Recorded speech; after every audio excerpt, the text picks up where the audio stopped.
Making your way in the world today takes everything you've got. Taking a break from all your worries sure would help a lot. Wouldn't you like to get away? Sometimes you wanna go where everybody knows your name, and they're always glad you came. You wanna be where you can see our troubles are all the same. You wanna be where everybody knows your name. You wanna go where people know people are all the same. You wanna go where everybody knows your name. FightSaga.com presents WAWR Week Radio Chats with boxing scribe Joseph Heron. Guys, welcome. Happy Thursday to everybody. I tell you what, kind of an interesting news day today. And what's amazing, it seems to me that the topic du jour seems to be still Tank Davis, Ryan Garcia, Devin Haney. Well, and all the guys at 135 or maybe at 135. But yeah, that seems to be the big topic du jour. We'll talk about, once again, Mayweather's been busy talking about, well, his man Tank and what it's going to take to get him in the ring. And we can obviously see, guys, that, well, the likelihood of this fight actually being made anytime soon, well, is seemingly, well, less likely. Seems to be further and further away when we hear Mayweather as well as Oscar De La Hoya speak. And that's very unfortunate. Because obviously this would be a huge fight for the fans. Not only the diehard boxing community, but also the mainstream and casuals. Once again, this is a big fight that moves the needle. Two big ticket sellers.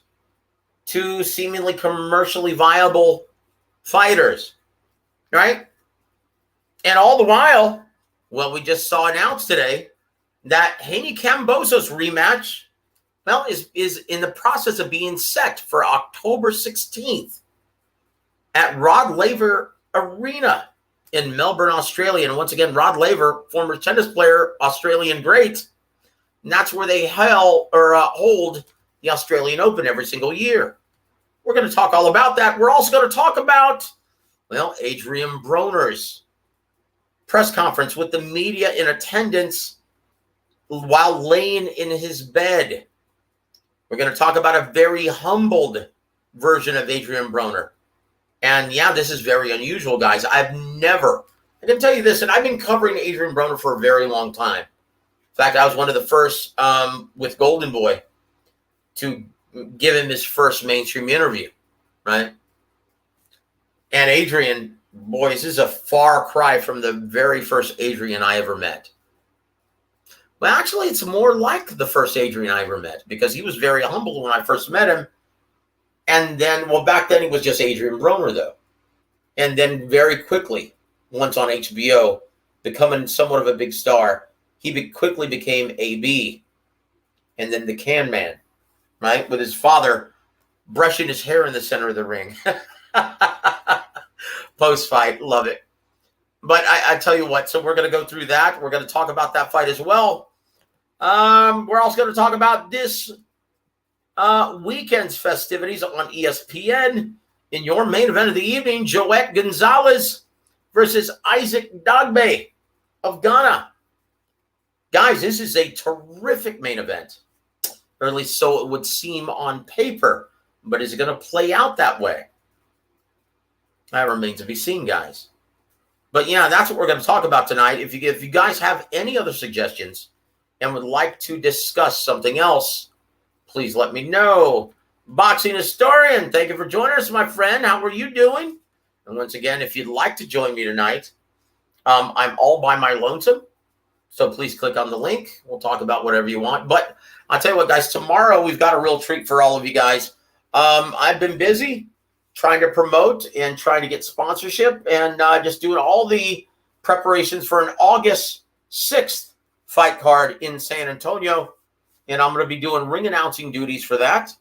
So I've been really working hard on that, as well as, well, getting everything together for the big August 27th fight card in San Antonio on a different promotion.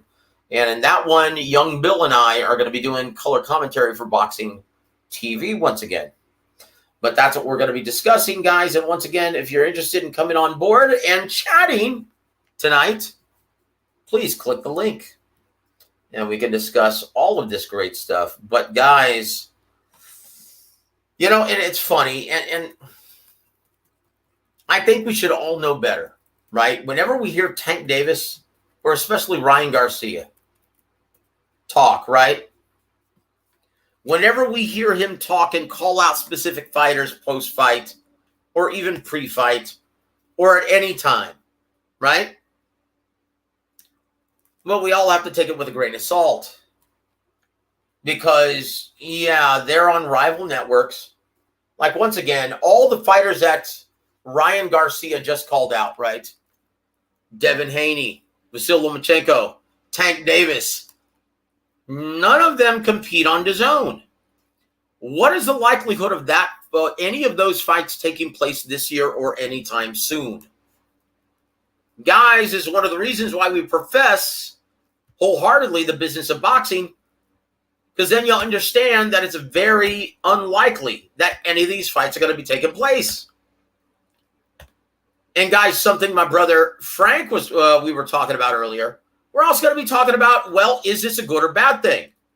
All of the YouTubers, former pro football players, taking up boxing. And they're saying not as a hobby, but this is what we want to do for the rest of our professional athletic career. Is that a red flag? Is that good for boxing? We're going to talk about that as well. Thank you for joining us, Brother Frank. I also want to give a shout out to my brother Joey Chaz. Says, Joseph, why is PBC not making its fighters fight each other? They all want that Mexican chorizo. Oh, chingao, dude. Thank you for joining us, Joey C. Thank you for joining us, sir. But I tell you what, and come on, guys. Look, here's the biggest problem. And once again, I'll talk about that right now then. Right? Here's the biggest problem with them giving TV dates to Adrian Broner. Two-shot fighters like Adrian Broner, Omar Figueroa Jr., and then you look at the other fight card scheduled on the same date as Danny Garcia and Jose Benavidez Jr., right? It's going to be a bunch of YouTubers and former football players, right? Is that good for boxing? Le'Veon Bell is going to be taking on Adrian Peterson on July 30th on Showtime. Right? Chingao, guys. So, once again, PBC already, and I'll pull up Joey Chaz's, right? I'll pull up Joey Chaz's comment. He says, why is PBC not making its fighters fight each other? It's kind of difficult when you only have a handful of TV dates now. Once again, keep in mind, guys, they lost their deal on Fox. This Andy Ruiz is it's the one-off. He doesn't have a long-term deal any longer with Fox. So now all he has is Showtime, and now you see a lot of their dates with Bellator. You see a lot of their dates now with Jake Paul, other YouTubers. Guys, that's not good for our beloved boxing, right? Also want to give a shout-out to our brother Tony Boswell, Much Respect War Week Radio in the chat, stopped in to show support. Hit the like button. Thank you so much, Tony. God bless you, brother. Thank you for joining us right after work. And also give a shout out to our brother, John McSmith. Salute, Big Joe. Salute to you, my friend. Thank you for always supporting the show. But, guys, at this time, I'd like to introduce my brother, Frank from the Bay. How you doing, sir? Hey, thank you, Joe. I'm okay on this Thursday night, right? Man, I feel like I've been talking already for several hours. How is that, brother? I don't know, man. I think you're just a boxing junkie. I'm telling you, man. I'm telling you. Oh, it's a sickness, brother. You're a masochist. Yeah, a masochist like me. It's a sickness, brother. And guys, I'd also like to invite and welcome my brother, Big Tony Manzano, to the show. Welcome back, Tony. How you doing, sir? Hey, Joe. Hey, Frank. Hey, Tony. Tony Montana. Oh, Yeah. you people need honestly, people like me. Joe, Even when I lie, I tell the truth. I hope this is not me being jaded or being negative, because I feel like this whole Haney Tank Davis thing, I feel like it's gonna play out like the same thing with Earl and Bud, where we waited almost 10 years for the fight. And I want to be excited for the fight, but being the history of boxing, something like this is never gonna, it doesn't happen right away and stuff like that. So I hope, is that me being negative, or am I being realistic? You're being a realist, my friend. You're being a realist, brother. And let me tell you, man, it's not good. And once again, I was speaking with Lou DiBella today, and I was telling him, you know what, Lou, we need you. Where have you gone, big Lou DiBella? Because back when he was the executive and the president of HBO Sports, boy, you know what? He was a badass. He made HBO, he helped make HBO the widely recognized home for big-time boxing. And how did he do that? Well, he didn't sign these promoters to any exclusive deals. He was interested in making matchups. Okay, he had the TV dates, and those are the most precious commodities in all of boxing. And he said, guys, if you want these TV dates, you're going to have to give us some fights that we actually want, the fans want. So I'm telling you, if you don't give us Oscar De La Hoya, Bob, and Don King, if you don't give us De La Hoya versus Tito Trinidad, well, good luck finding a home for your fighters, for your Joe, prospects on any of our other TV dates. Wasn't the motto "Fights Not Rights"? That's it. Yeah, no, and you know what's weird? The Showtime has been really good with the up and comers, but they don't do the veterans. Like they know how. That's it, and you hit the nail on the head. Showbox, okay? When they're doing Showbox, that's a completely separate entity. Okay, they work with every promoter in boxing.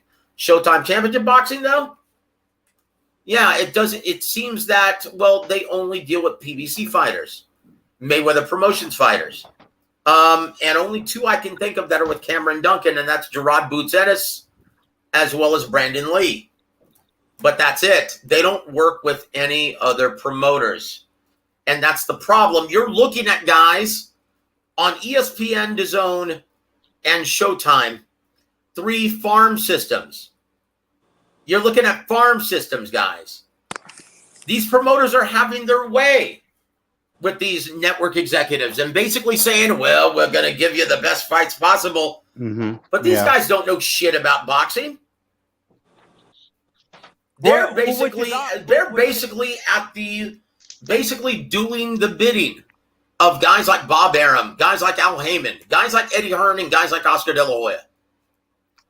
Yeah, well, let me tell you, this is going to be a real cracker of a bout. Okay, Eddie, we suck your dick. We're going to take your word for it. My French, guys. My apologies. No, it's okay. But that's exactly what's happening here.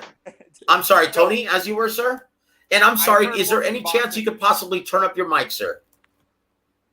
Can you hear me now? Can you hear me now? That's much better, sir. Go ahead. Yeah, no, I've heard worse but I've heard worse in high school and with the friend group I've had. So, well, you've also heard worse from James Gogi. yeah. No, and it's that's what hurts. When HBO was still in boxing, it forced an entity like HBO, Showtime, to actually book the big fights. Yeah, they would actually force the hand of the promoters and say, you give us these fights or go find another network to put your bullshit on. That's the way it went. Guys, before we move forward, we want to give a shout out to our brother Peter Von Arts. And guys, once again, if you haven't heard Peter Von Arts' music, I'm going to drop the link again in this show as well in the description part. Very talented, virtuoso guitar player. It's a pleasure to listen to your work, brother. You know who I heard. I clicked on the link once. He kind of reminds me of Nick Satriani, the guy who just did all those like guitar riffs for movies and stuff. You know who I'm talking about? The Joe Satriani. Oh, I love Joe Satriani. In my opinion, though, he's more of a folksy acoustic guitar player. He reminds me very reminiscent of one of my personal heroes, Leo Kottke. And that guy's a master. That's that's how good Peter is. Look, I'm a guitar player. I'm a musician through and through, man. And yeah, Peter is the genuine article. Go check out his music. And once again, I'll post his link in just a bit. Want to give a shout out to also RR1000. Why isn't Regis Prograis fighting? I'll tell you why. Because he was foolish enough to sign with a promoter that doesn't have any juice. And what does that mean in the business of boxing when a promoter doesn't have any juice? That means he doesn't have any TV dates. He doesn't have any TV dates, guys. That's the most precious commodity in boxing. If you're a promoter without any TV dates, like Lou DiBella, right? Or main events, that means you're a glorified manager. That means you're reliant on working with all the other promoters who do have the TV dates. That's why Lou DiBella Entertainment, you'll see a lot of his fighters, fighting on Top Rank cards, fighting on Eddie Hearn's Matchroom Sport cards, fighting on Golden Boy cards, fighting on PBC cards. Of what a teacher once told me, you're a teacup without the handle. That's it. Once again, if you don't have those TV dates, what are you going to do as a promoter? Joe, I said this on another panel, and people thought I was crazy. The reason why you don't see a lot of young fighters below 20, it's rare that you see guys like Bam Rodriguez or anything like that, is because there's not the money in boxing. You don't get your money right away in boxing. You have to wait until you get older. It's not like football or basketball where you get paid right away and stuff like that. Well, if you look, I will say this. If you're a young fighter and you have a huge local following and you're a big ticket seller in the hamlet in which you reside, you're going to get the notice of all the big time promoters, and they're going to be staging cards in your hometown. Guys, it's all about ticket sales. Okay, you make, and once again, that determines your market value.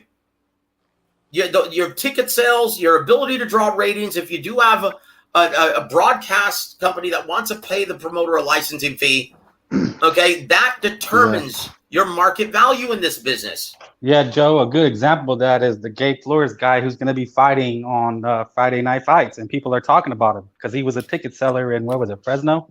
In Fresno, yes, he's a big ticket seller, but I tell you what, man, boy, he's going to have to shine. If he doesn't shine against Giovanni Cabrera in the co-main event this Saturday night, he's going to get the pink slip from Top Rank. Most likely, look, and I'll say this, and I'm being nice when I say this. In his last two fights, he looked like dog shit. No, he did. He did. Yeah, no, and I kind of wished that, like, for these young fighters, I kind of wished they still had that. I forgot what the show was, Joe. Do you know? This was in the early 2000s on ESPN where they actually had Friday Night Fights, right? It was just... No, not Friday Night Fights. It was like they used to do tournaments on Friday night on like Tuesday midweek for boxing on ESPN. And I forgot the Contender Series. I wish they had the Contender Series. You know, brother, I would love to see the Contender Series because once again that spawned some good fighters. In fact, it spawned Sergio, the Latin Alfonso Gomez. Very good friend of mine, Alfonso Gomez, Peter Manfredo Jr.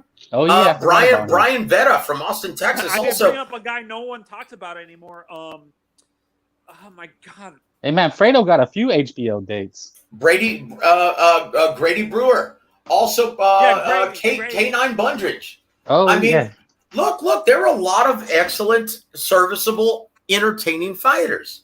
And once again, you're absolutely right. We need to have some kind of platform like that, right? That gives these opportunities, right? Gives opportunities to these hardworking fighters. Once again, that's what it's all about. I'm sorry, who? Telefutura. Yeah, well, PBC drove them out of the boxing business. Yeah. They're no longer interested. Okay. Were they No. TVS? Who was TVS Tecca? Were they separate from Television? TV Azteca, yeah. And look, here's what happened, guys. It used to be that Golden Boy and Top Rank used to have those dates. And then PBC actually, with Golden Boy, Al Heyman with Golden Boy, started putting his plethora of talent. Okay. And you saw guys like Gary Russell on Telefutura. But I'm sorry, guys, as tribal as the sport of boxing is and their fans are, you tell me, did their Telefutura audience really like seeing a guy like Gary Russell beating up on their favorite Mexicano, their favorite Mexican fighter? That's why I first seen Canelo. Was it Telefutura? One of those, Univision, whatever. Yep. And so, guys, we're going to move on. But once again, going back to why isn't Regis Prograis fighting? He's with Pro Bellum. Okay, now if Steven Espinosa, if he had a clue, and hopefully he does, well, he's going to reach out to Richard Schaefer, someone he knows and used to work with back in Golden Boy. Say, hey, brother, bring your fighter over here. Let's throw him in the mix at 140. Wouldn't you love to see Regis Prograis fight Gary Antoine Russell instead of Rancis Barthélemy? Yeah. Come on. Yes. Rancis is going to get destroyed. Oh, that's where Pro Bellum is the Richard Schaefer guy? Yeah, Richard Schaefer used to be the former CEO, the fallen CEO of Golden Boy Promotions. And once again, boy, he really fell hard from grace. Hold on real quick, Tony. Our brother Tony, or Peter Von Arch also says, Danny Garcia going to get knocked out by Jose Benavidez Jr. Brother, did you see Jose fight last against a counterpuncher? He looked like hot garbage, and that was in his hometown. I'm sorry, man. I'll have to believe it. I'll have to see it to believe it. In my opinion, Danny's still the better fighter, and he's too strong. But they are – look, in my opinion, I don't even see why they're doing this. I mean, you could say this is somewhat of an elimination bout. Two fighters, both heading towards – they're both in the back nine of their career, heading towards the clubhouse very quickly. But look at the style matchup. This is dog shit, guys. Okay, what kind of fighter is Danny Garcia? He's a counterpuncher by trade. What kind of fighter is Jose Benavidez Jr.? He's a counterpuncher by trade. So both men are going to be looking at each other, waiting for their opponent to get off first. Guys, this fight is going to be like watching paint dry. It's going to resemble you might as well just go out and water your grass. It's going to be that exciting.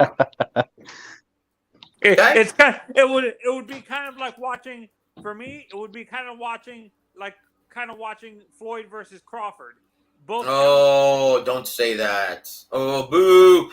But no, you're absolutely right. They're both counterpunchers by trade, and they both like to control range from mid to long distance, right? But let's move on, guys. Got to give a shout out to my brother Mini Meal. I'm gonna make him an offer he can't refuse, and there it is. But look, Regis. Yeah, that's the problem. And once again, it's how fractured the current state of boxing is, the current business of it is. I want to give a shout out to my brother, Big Luke. Night Owls, thank you for joining us, sir. That's right. It's almost 11:30 your time, isn't it, brother? Let's also give a shout out. Sorry about that. Let's also give a shout out to our brother, Jonathan Richards. Salute to you, my friend. Thank you for joining us, brother. Also want to give a shout out to our brother, Lance Meyer. Thank you for always supporting the show, sir. Also want to give a shout out to our brother, Juice. Salute, Smoking Joe. Keep up the good work. Thank you so much for being here, sir. Tell you what, and like I said, guys, anyone who wants to join the panel, I'm going to go ahead and drop the link once again so you can join us while I do my Floyd Mayweather impression here in just 1 second. Right. So once again, any opportunity I get to do my Floyd impression, I'm down. Right? I want to hear you do Oscar first. Well, hold on. I need to snort a couple lines before I can do Oscar well, okay? Sorry. Man. No. Sorry. No. Just say no, guys. Just say no. Don't even listen to that. My brother Minnie Mill says my cousin actually knows Gabe Flores and his dad. But my cousin ain't impressed with Gabe because he ain't got no crack in his shot. You're absolutely right. Oh boy. And once again, that's the big elixir, isn't it? When you start fighting the world-class opposition, approaching the elite, boy, you've got to get something to earn that respect of your opponent, or else there's nothing to deter him from just walking through the front door. In the immortal words of Teddy Atlas, you've got to put bugs on the windshield. It's and like that's it, guys. a 220 hitter that can stick around. Yeah, this is because he hits 40 bombs. This is an honest question I've always wanted answered. Why does it seem like the lighter divisions, like from 118 to 108, there's less politics, but once you get up to like 126, from like 122 and below, there's not you always see the fights made, but once you get to 126 and above, there's more politics involved. Why is that, Joe? Can you explain? Because they don't make shit. That's why it's not huge money that you're talking about. Okay, because when you're talking about Ryan Garcia and Tank Davis, for instance, yeah, you're talking about a lot more money, a lot more eyeballs on the product, a lot more at stake. If you have guys that are used to getting only maybe $120,000 per fight, no problem. It's easy peasy lemon squeezy. Want to give a shout out to our brother Jesus M. Credit to Gabe Flores, though. They put him in tough fights for a young guy. Hey, man, that's life in the big city. But I know what you're saying. It's quite surprising, though, when you have a kid who's a big ticket seller in Stockton, California. Oh, I thought it was Fresno. I'm sorry. Well, you know better, man. You're from California. But yeah, when you would get a kid who's a big ticket seller in Stockton, right? Yeah, there's usually a rule of thumb in promotions, and that's protect your ticket sellers. But once again, guys, he was just a regional commodity. He wasn't at that level yet. And once again, if you want to get to that level, well, you're going to have to be prepared, and you're going to have to be stuck in tough. There's no other way around it. And once again, the matchmakers at Top Rank are the very best in boxing. Boo-boo sighting. Minnie Mill says, is Boo-boo Andrade ever going to get a big fight? Well, brother, once again, that's it. He's not a big ticket seller, not a big ratings draw, doesn't fight in a very fan-friendly style, even though he's an elite-level talent. And this goes to show it. Once again, the WBO, Paco just mandated that fight between Boo-boo Andrade and Janibek Alimanullah. But who's representing him in this purse bid, in this mandated negotiation? Our brother Dimitri Salita of Salita Boxing, Salita Promotions, the same promoter who's handling Clarissa Shields. And is any coincidence? Two athletes who are infamous for being a huge pain in the ass and difficult to work with, and who aren't ticket sellers. They both go to Salita Boxing because they have no other alternative. Guys, PBC wasn't interested in Demetrius Andrade. Well, for the same reason. Top Rank wasn't either. Neither was Golden Boy. Brother, you can't sell tickets, and you and your dad are a pain in the ass to work with.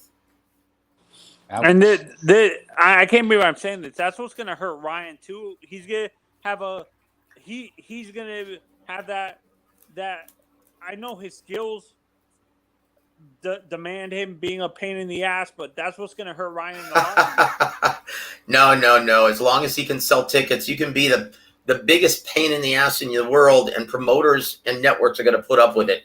Look how long they put up with Adrian Broner. Oh, God. Oh, right? And look at him now. Yeah. Okay, so now he's not a big attraction. Now he's not a big mainstream draw anymore. Now he's not a big ticket seller. And look at the way he's being treated. And it's a very humbling experience. Hold on, brother. We're going to move forward. We're going to give a shout out to our brother Snoop C. Thank you for joining us. Long time no see, my friend. He says, speaking of Richard Schaefer, where did he disappear to? He is now the president of Probellum Sports, right? He stopped showing up to Probellum events. Oh, wow, that's interesting. That's very interesting. I'm going to have to make a few phone calls tomorrow. Thank you for that tidbit. Wait, Jesus M. Telemundo Boxeo. Oh, the good old days. Yeah, well, wasn't Probellum partnered up with MTK, and MTK's under investigation? That's absolutely right. But once again, they're treating MTK like yesterday's garbage. Like, no one wants to be affiliated with MTK at this time. Once again, guys, there's a reason why Josh Taylor, the real reason, you must know, real reason why he, well, vacated his belts, because he couldn't fight in the States. He's fighting Jack Catterall out of necessity. You think he wants that fight again? Oh, I need to clear my name. I need to, I need to make good. I knew I thought I won that fight, but, I need to prove all my naysayers wrong. That's the complete opposite of what he was saying. It's absolute dog shit, guys. He's fighting him out of necessity because that's the biggest fight he can make on UK soil. And that's the reality, guys. Hold on real quick. Let's see. Snoop C says Adrian Broner linking up with Robert Garcia would bring out the aggression Adrian Broner needs. It would also break a lot of cultural barriers in boxing. Well, Snoop C, I like the way you think, brother, and I love me some Robert Garcia, but that's never going to happen. Robert Garcia, and once again, he's a great guy, and he's had to deal with several historic pain in the asses, right, throughout his tenure in boxing. And his primary one being Brandon Bam Bam Rios, right? Bam Bam, yep. That guy was always in trouble with the law, and let me tell you, he was hilarious, man. It's such a funny guy. But he is, man. But he could be an asshole also too, man. The fight we missed was Bam Bam versus Victor. They had some real bad blood, and he would just rail on them. Yeah, and he also had the bad blood with the Garcia brothers, and that would have been a great event. But that's are Ryan and Danny related? I'm sorry, what? Are Ryan and Danny Garcia related? Danny's that's the brother, right? Robert and Danny Garcia. Oh. No. Are you talking about Danny Garcia, the fighter? Yes. No, he's Puerto Rican, sir.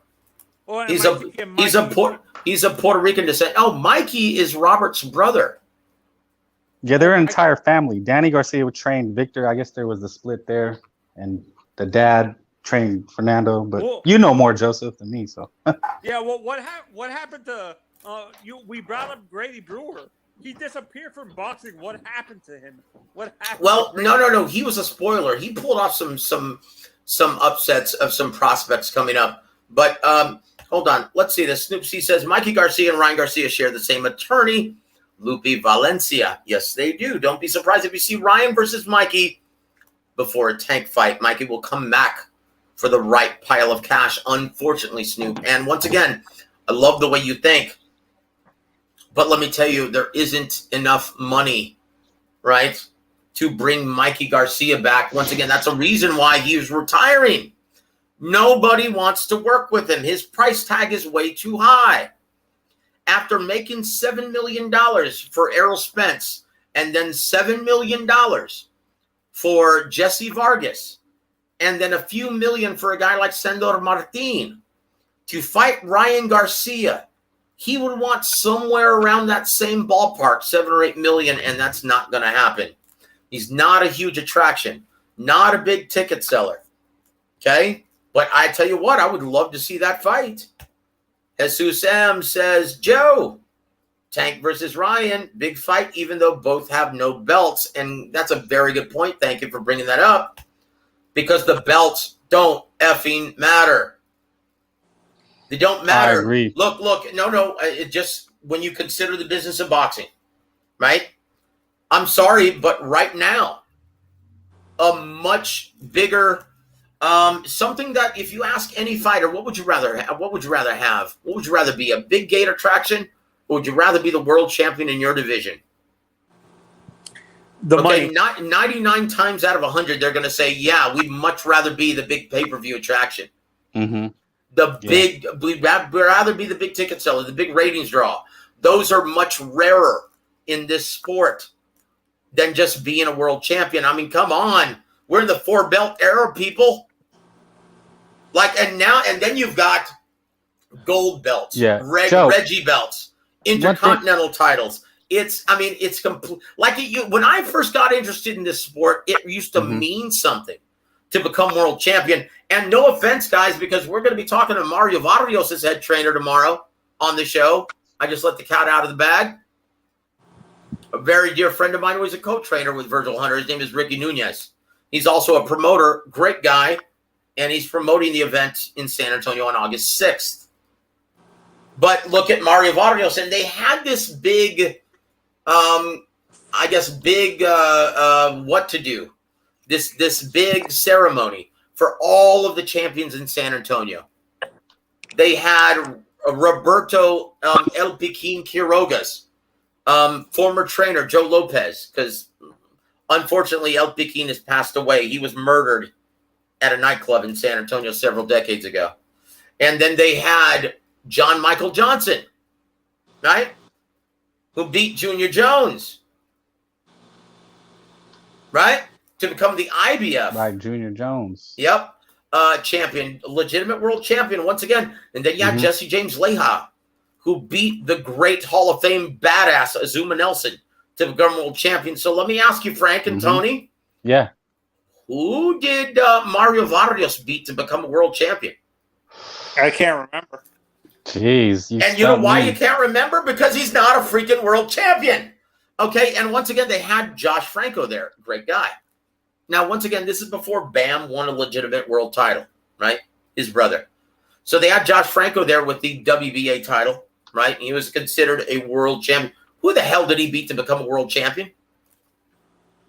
Last time I checked, the WBA, okay, the WBA super flyweight champion was El Gallo Estrada. So is Josh Franco a real world champion? He's the regular. That's what I've seen on the rankings. So once again, that's a problem. So honestly, yeah, who gives a shit about world titles? Think about this. What fight are we talking about at 135 and 140 right now? What is a top fight that everyone's talking about? Are they talking about Haney Kambosos too? No, they're talking about Tank Ryan. Of course. And that's not for a belt, is it? And why? Because it doesn't matter. Exactly. The belts don't effing matter. Well, Joe, you're wrong because a lot of people do care. So you're wrong. No. Yeah, well, it's currently a lot of people who don't buy tickets. You're wrong because Haney's the champ and he's undisputed, so they should be chasing him. Yeah, for me, when I look at and once again, guys, with all due respect, the fans are the real bosses of boxing. They always have been. Where's the demand from the fans? Okay, because so if the real bosses of boxing are currently beating the drum for Tank Davis versus Ryan Garcia, guess what? That's what matters. Is anyone currently beating the drum to see Haney versus Kambosos? See, even the kitty agrees with me. Yeah, oh, sorry about that. That's all right, brother. I tell you what, boxing. Though. So going boxing. back to Tank versus Garcia, right? Now, once again, we just heard from careofFightHype.com with Ben Thompson, right? And I love this. I love that they actually get these calls and actually publish it so everyone can hear it. All right, so this is what Floyd had to say about the prospect of fighting fighting Ryan Garcia at either 140 or 135. This is what he had to say. Quote, hey, you know, the main man of the sport of boxing right now is the one that's attached to me, Gervonta Tank Davis. That's the only thing this kid Ryan Garcia, that's the only thing that he know is Tank. That's the only name that he know right now is Tank, right? I want to fight Tank. I don't care. It's the biggest fight. Okay, you want to fight Tank? You know, in boxing, we need to make sacrifices. So we know Tank fight at 135. So if you want to fight Tank at 35, we can make it happen before the end of the year. End quote. Man, I wanted to ask Floyd something. Where'd he go? Okay, well, let me get him back. Hold on. Quote. That's okay. Floyd can go. No. He says this. Hey, Ryan, you just fought at 35, right? So why can't you make 35 again? He's young. I could see if he was a lot older. He's not in his 30s. When you get older, you know, when guys get older and the weight settled in, then you'd be like, okay, I can't make the weight anymore. But he's young. We have to make sacrifices. If it's certain things that you want in the sport of boxing, like Ryan Garcia really want this fight with Tank. So if you really want this fight, then sacrifice. We all have to make sacrifices in this sport. You know, even though I wasn't a 154 pounder, I knew that I wasn't a junior middleweight, but I knew there were certain sacrifices I had to make. Oscar De La Hoya chose the gloves. He chose the judges. He chose everything.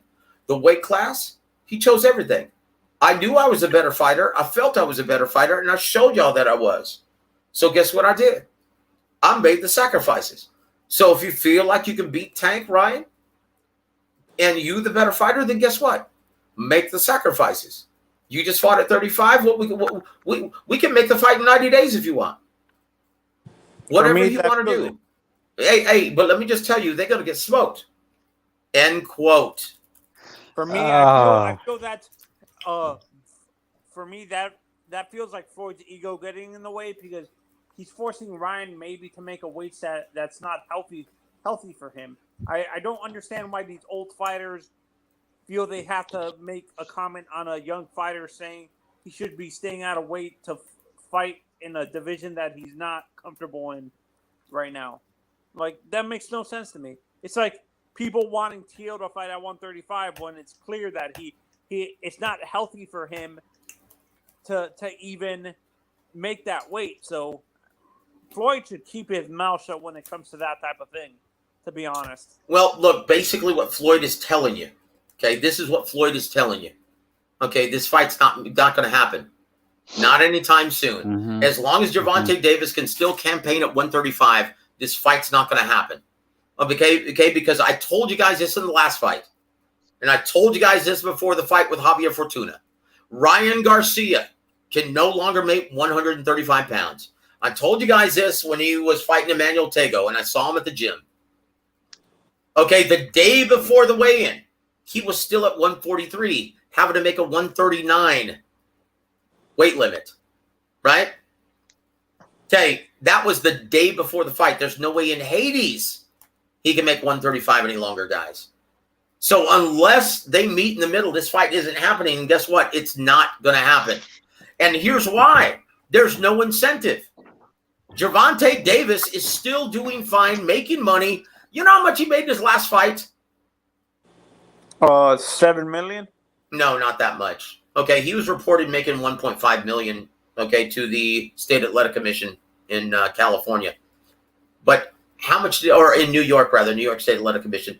But how much did he really make? He took home $5 million. Okay?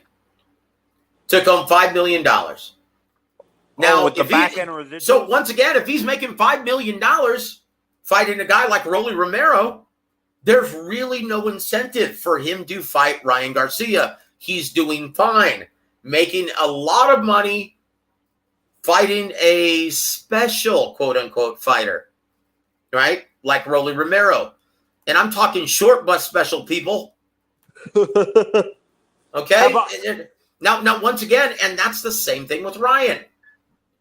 Okay, he's making good money fighting on DAZN exclusively. Okay, and he's not going anywhere. He's going to... And realistically, guys, anyone with half a brain understands is... Okay, I'm going to put out a poll. Please answer in the comment section, guys. Mm-hmm. Do you think Ryan Garcia is ready to take on Gervonta Tank Davis? Not right now. Absolutely. After what I've seen, I mean, my opinion, absolutely. You think he's ready for Tank Davis? Yeah, he has to be. For me, I'm a Ryan fan, Frank, and I disagree with you, and this is why. That's okay. And here's what and Joe probably agrees with me. The referee, even though Fortuna looked like he was kind of out of shape, the referee prevented him from fighting dirty, and the guy has a history of fighting dirty, headbutting and stuff like that. The referee was strict on him, not allowing him to do that type of stuff. So for me, I think besides the weight, he actually struggled because he couldn't fight dirty like he normally does. Well, look, Tony and Frank, and look. Now, once again, it was a very impressive performance, and I did see the improvements with another camp with Joe Goosen, but he's still too defensively deficient to take on a guy like Tank Davis. And once again, no discredit to Ryan Garcia. Say what you want about him. He still has a deep amateur background. Okay, and he still has the ultimate neutralizer in both hands. He's got world-class power, guys. So he's in. So whatever, he's in each and every fight, but he's too defensively deficient against a very experienced, smart fighter like Tank Davis. Well, Joe, who also has one-punch knockout power. You make a mistake against Tank, that's all it takes to lose the fight. Just ask Rolly Romero. Yeah. And you saying that, Joe, it reminds me of when I thought Fernando Vargas was ready for Tito Trinidad. Unfortunately, brother. And look, I'm going to remind everyone of this too. Don't bet against Joseph, okay, when you're actually going to size up and analyze fights. Guys, I haven't lost a pick since, I just lost one, actually. I chose Kubrat Pulev over Derek Chisora. I thought he should have gotten a decision, but it could have gone either way, so I can't complain. But before that, guys, you have to go back to Emmanuel Navarrete. Or no, I'm sorry. You have to go back to Alacran Burchelt versus Oscar Valdez. But Joe, you have to go all the way back there. The reason I said that, and this is why I say that and why I think that is because, like I said, in the case of Fernando Vargas, Tito Trinidad, is that at a certain point, when you win a belt, you become a champion. Wasn't that the only thing he could do? Because he fought Ike Corte. I mean, is he supposed to just sit there and fight, Diaz and Cruzes, Zepedas, and possibly get beat anyway, instead of just go for the shot and, because you're a champion already, you got to go for it. But once again, how about Ryan versus Jose? No, hold on, guys. Listen. And once again, unlike Devin Haney, okay, rule of thumb in promotions 101, right? Number one rule, protect your ticket seller. So that's why you're seeing this. And once again, guys, just because I'm saying it doesn't mean I like it. Doesn't mean I agree with it. But it is what it is, guys. That's why you're seeing Mayweather saying, oh, hell no. Oh, hell no. He ain't going to fight at 140. That's why you're seeing that right now. That's why you're hearing that. And it's the same with Ryan Garcia. Oscar can say all he wants. Hey, Ryan Garcia wants all the smoke at 135 and 40. No, he doesn't. No, he doesn't. Okay? No, he may. Yeah, the fighter may. Look, these guys are fearless. They'd step in the ring with Godzilla if it meant making life-changing money. But their handlers, that's another story. Guys, Oscar doesn't want that fight. Neither does Leonard Ellermy or Floyd Mayweather. And that's a reality, guys. So, honestly, we might as well put this topic to bed. That's how about Ryan versus Jose Pedraza at 140? Ryan versus Jose. Well, here's why I would pick Ryan Garcia. One thing that I did notice improvement in, right, with Ryan Garcia in this last fight, he was much better. And once again, I'm comparing it to the Emmanuel Tego fight. He showed much improvement in cutting off the ring and closing the distance effectively. And also, whenever Javier Fortuna came at him, unlike Luke Campbell, he actually would use his feet as a foundation of his defense to get out of the way. Now, that's one thing I had a problem with, though, and you can tell he's still learning under Joe Goosen, because he could have easily just taken a step back and stayed in position to land a hard counter. He didn't do any of that. He moved all the way out of position to where he couldn't counter, but he was out of harm's way. So that's still an improvement from the Luke Campbell fight, but he still has a lot of work to do. There's still so many things I see in him that he is not ready for Tank Davis. And I understand that part. I definitely agree with you. He probably most likely is not ready. Because Tank, what he does extremely well, exactly what I said that Ryan needs to do. This is how we caught Leo Santa Cruz on the ropes. Leo Santa Cruz threw 3 straight rights, and what did he do after the third one? Took a little step back, waited for him to miss, and then blasted him with that left-hand uppercut, and that was all she wrote. He's very crafty, where he just takes little steps back, and he makes his opponent miss, but he's still in position to counter effectively. All he has to do is just make Ryan miss once.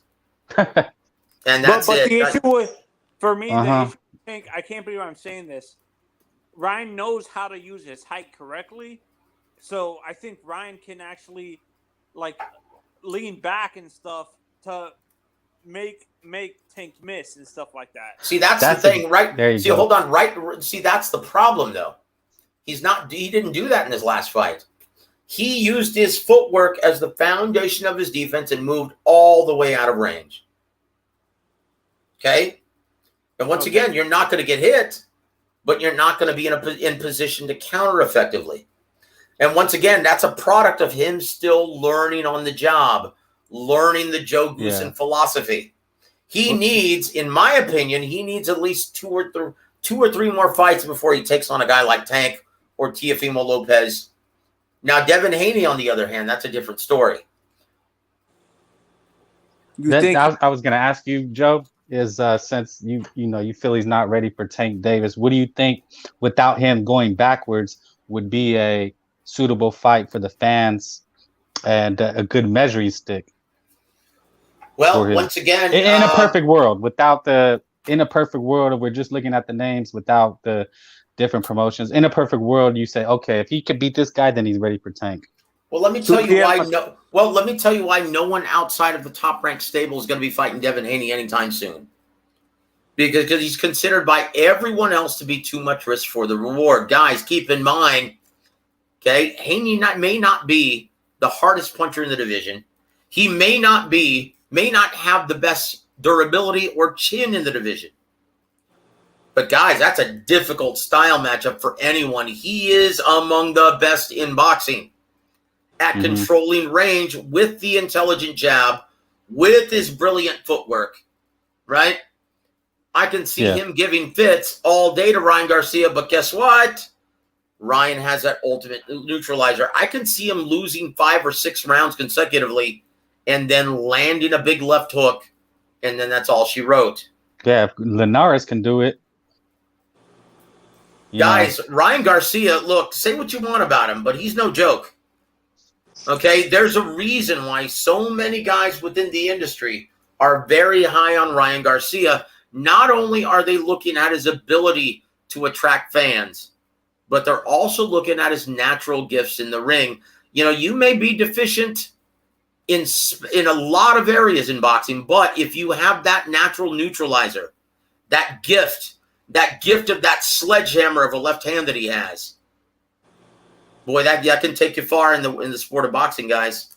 How about how about this? How about if Teo beats Campa, like, which we know he probably will? How about Teo versus Ryan at 140?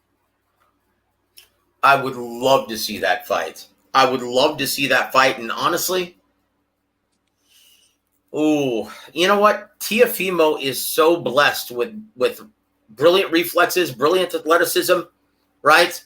He's an excellent fighter, but for being as athletically gifted as he is, he's so in love with his offense that he's often defensively deficient. Like, you look at statistically, he gets hit a lot. And so for that, I'm sorry, guys, I would probably favor Ryan Garcia.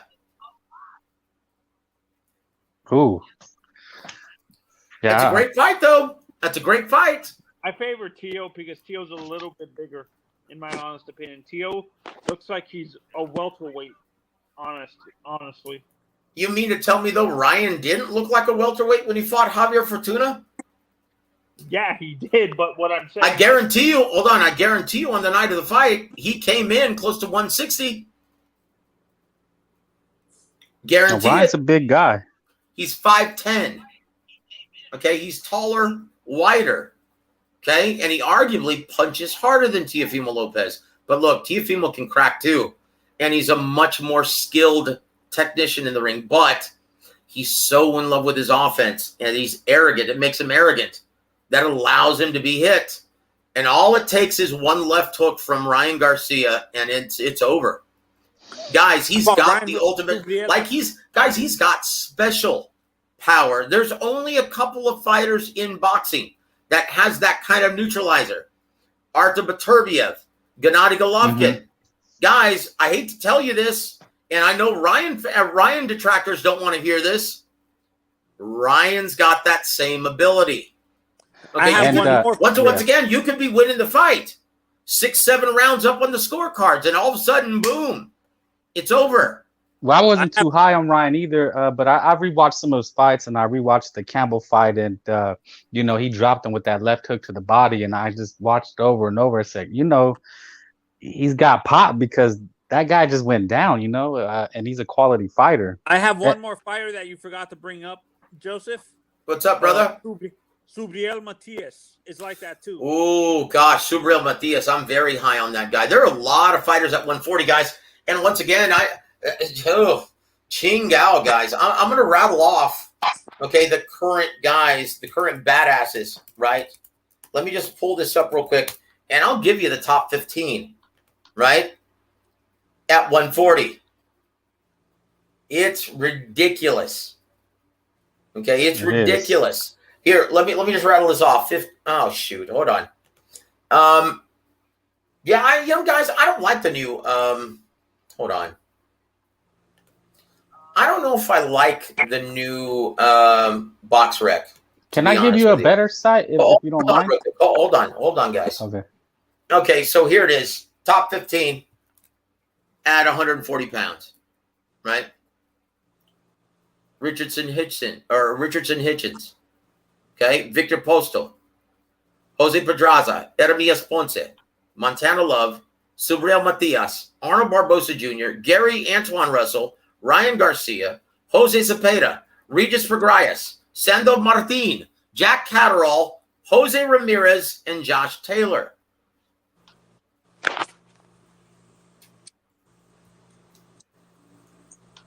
No easy names there. Hell no. And Barbosa's going to be a good measuring stick for some people. And don't forget about the guy who fought Antoine Russell, I guess. Antoine Russell. They forgot to put one guy on that. He did pretty well on the co-main event for the Barbosa ESPN thing. That Murataya. Well, he's a 135er though. No, Montaya's a 140, I believe. Oh, I thought you were talking about the danger. Yeah, but I was just rattling off the top 15, brother. Okay, Morotaya. And once again, I didn't even mention Brandon Lee. Brandon Lee's another one. Mm-hmm. But he's going to be moving up to 47, though. I didn't even mention Elvis Rodriguez. That's a forgotten name.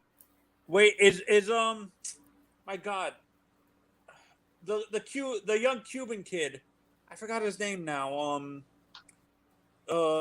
Man, if you say Rancis Yoelvis Gomez, is he at 140? 140? No, he's not. Okay, I'm thinking, is he at 147 or like 154? I'm not sure, brother, but 140, like I said, I just read you off the top 15. And so once again, Ryan Garcia, who's going to fight? How many of those guys currently compete on DAZN?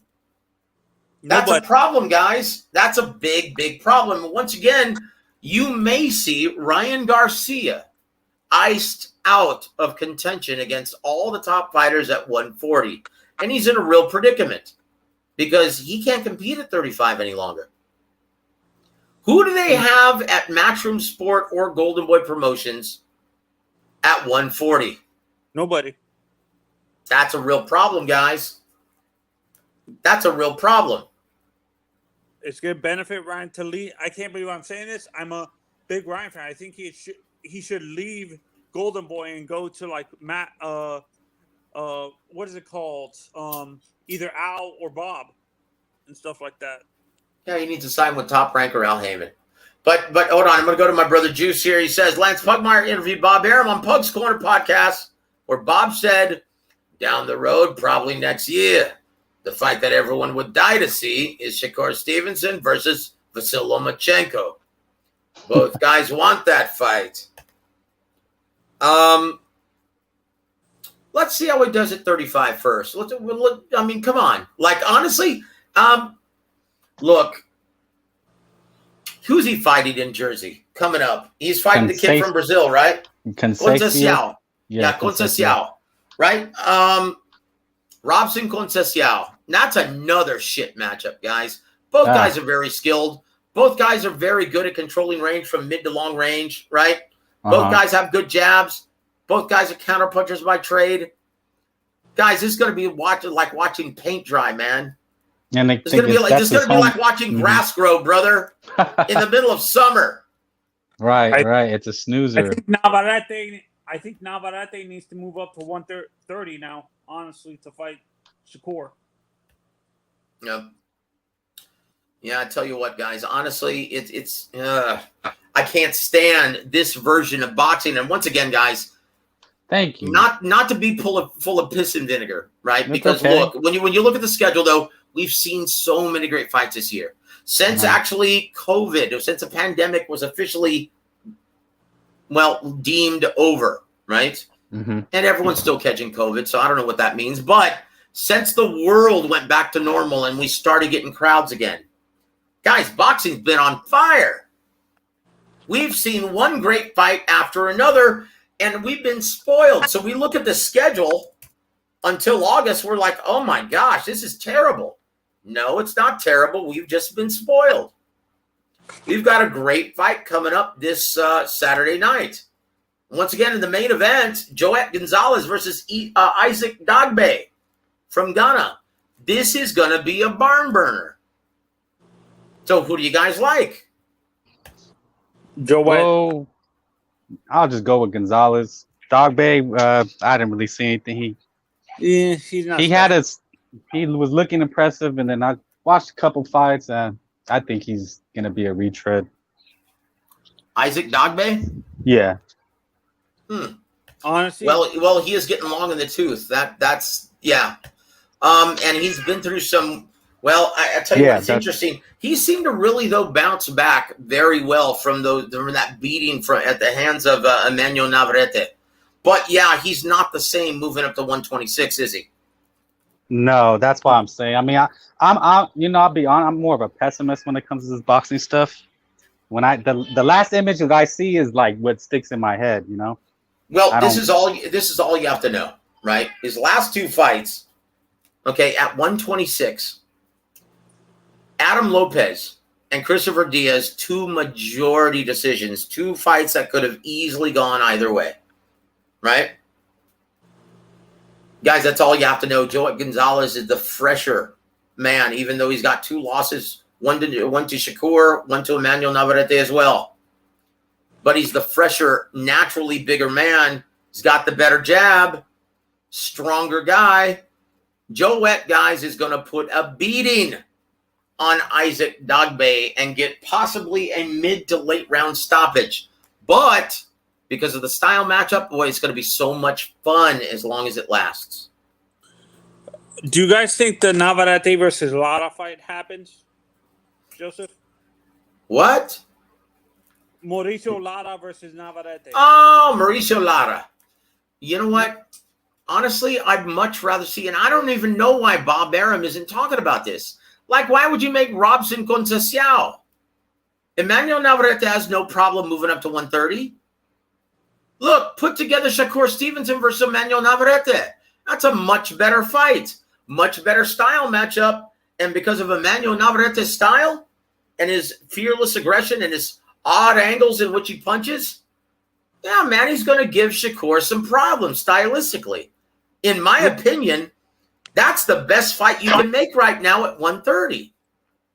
And this is why I said, this is why I always compare him to he's technically proficient at being awkward, which is the most oxymoronic thing to say. But do you see do you understand what I'm trying to say, Joseph, with Emmanuel? Look, guys, Emmanuel Navarrete, he's still not a huge ticket seller. He's not a huge commodity. And I understand they would prefer Top Rank to build that fight. But come on. There comes a point in time, and Top Rank knows this, especially in this climate. Okay, this fight isn't going to get any bigger. Make the damn fight. Why are we seeing Shakur? Why are we seeing Shakur against Robson Conceição? Another counterpuncher, another cutie pie that likes to fight from mid to long range. Come on, this is a snoozer, guys. Guys, let's go back to some of these questions. Oh, Hey, go okay. ahead, sir. Go ahead. Oh, Go ahead. oh, I seen a tweet. The tweet, and I got excited because it said, "Oh, they're in negotiations." Stevenson and Barrett. I was like, "Okay, he's stepping up." Yeah, that look. Yeah, once again, something fell apart. I think now, according to Shakur Stevenson, he said he wanted too much money for that fight. I find that really difficult to believe. That was the excuse they made, though. So then they made Robson Conceição. But no one wants to see that damn fight. Guys, let's go back to Snoop C. He says, do you see Janibek stopping a reluctant Demetrius Andrade? If Janibek gets Andrade, it'll be pivotal to his career. This is the quality of opponent Triple G couldn't get early in his pro career. That is an excellent observation, Snoop C. But I don't see that happening. Demetrius Andrade is way too crafty defensively. If he can force Demetrius Andrade somehow to take the lead and fight in the pocket, then maybe, but I don't see it happening.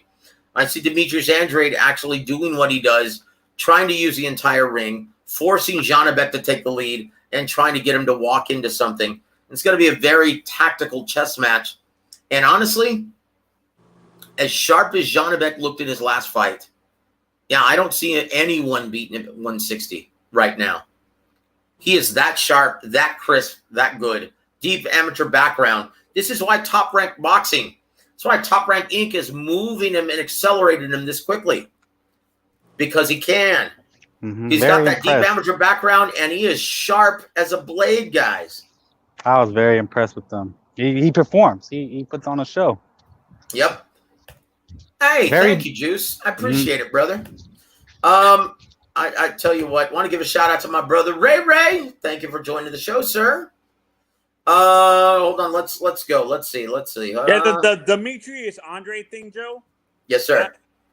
When I look at Demetrius, what worries me coming back from the injury he has, his shoulder injury, that can probably affect him a lot more than people think because. Hey, we want to hold on. First of all, Tony.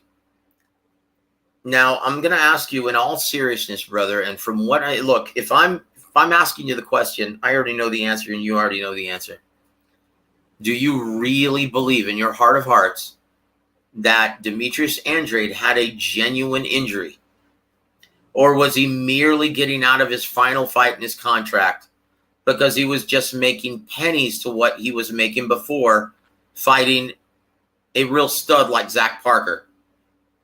Do you really believe that was a real injury? No. Hell no. Guys, and it happens all the time. Once again, Queensbury. Frank Warren won the purse bid. He was only going to be making like $250,000 for that fight. Compared to what he's used to making, $3 million plus. Fighting a genuine threat at 168 like Zach Parker, a switch-hitting badass, a tough guy, an undefeated heavy hitter. No, dude, Demetrius Andrade said, screw that. Oh, my shoulder. Oh, my elbow. Oh, my funny bone. Whatever gets the job done, I'm claiming injury. That's the reality, guys.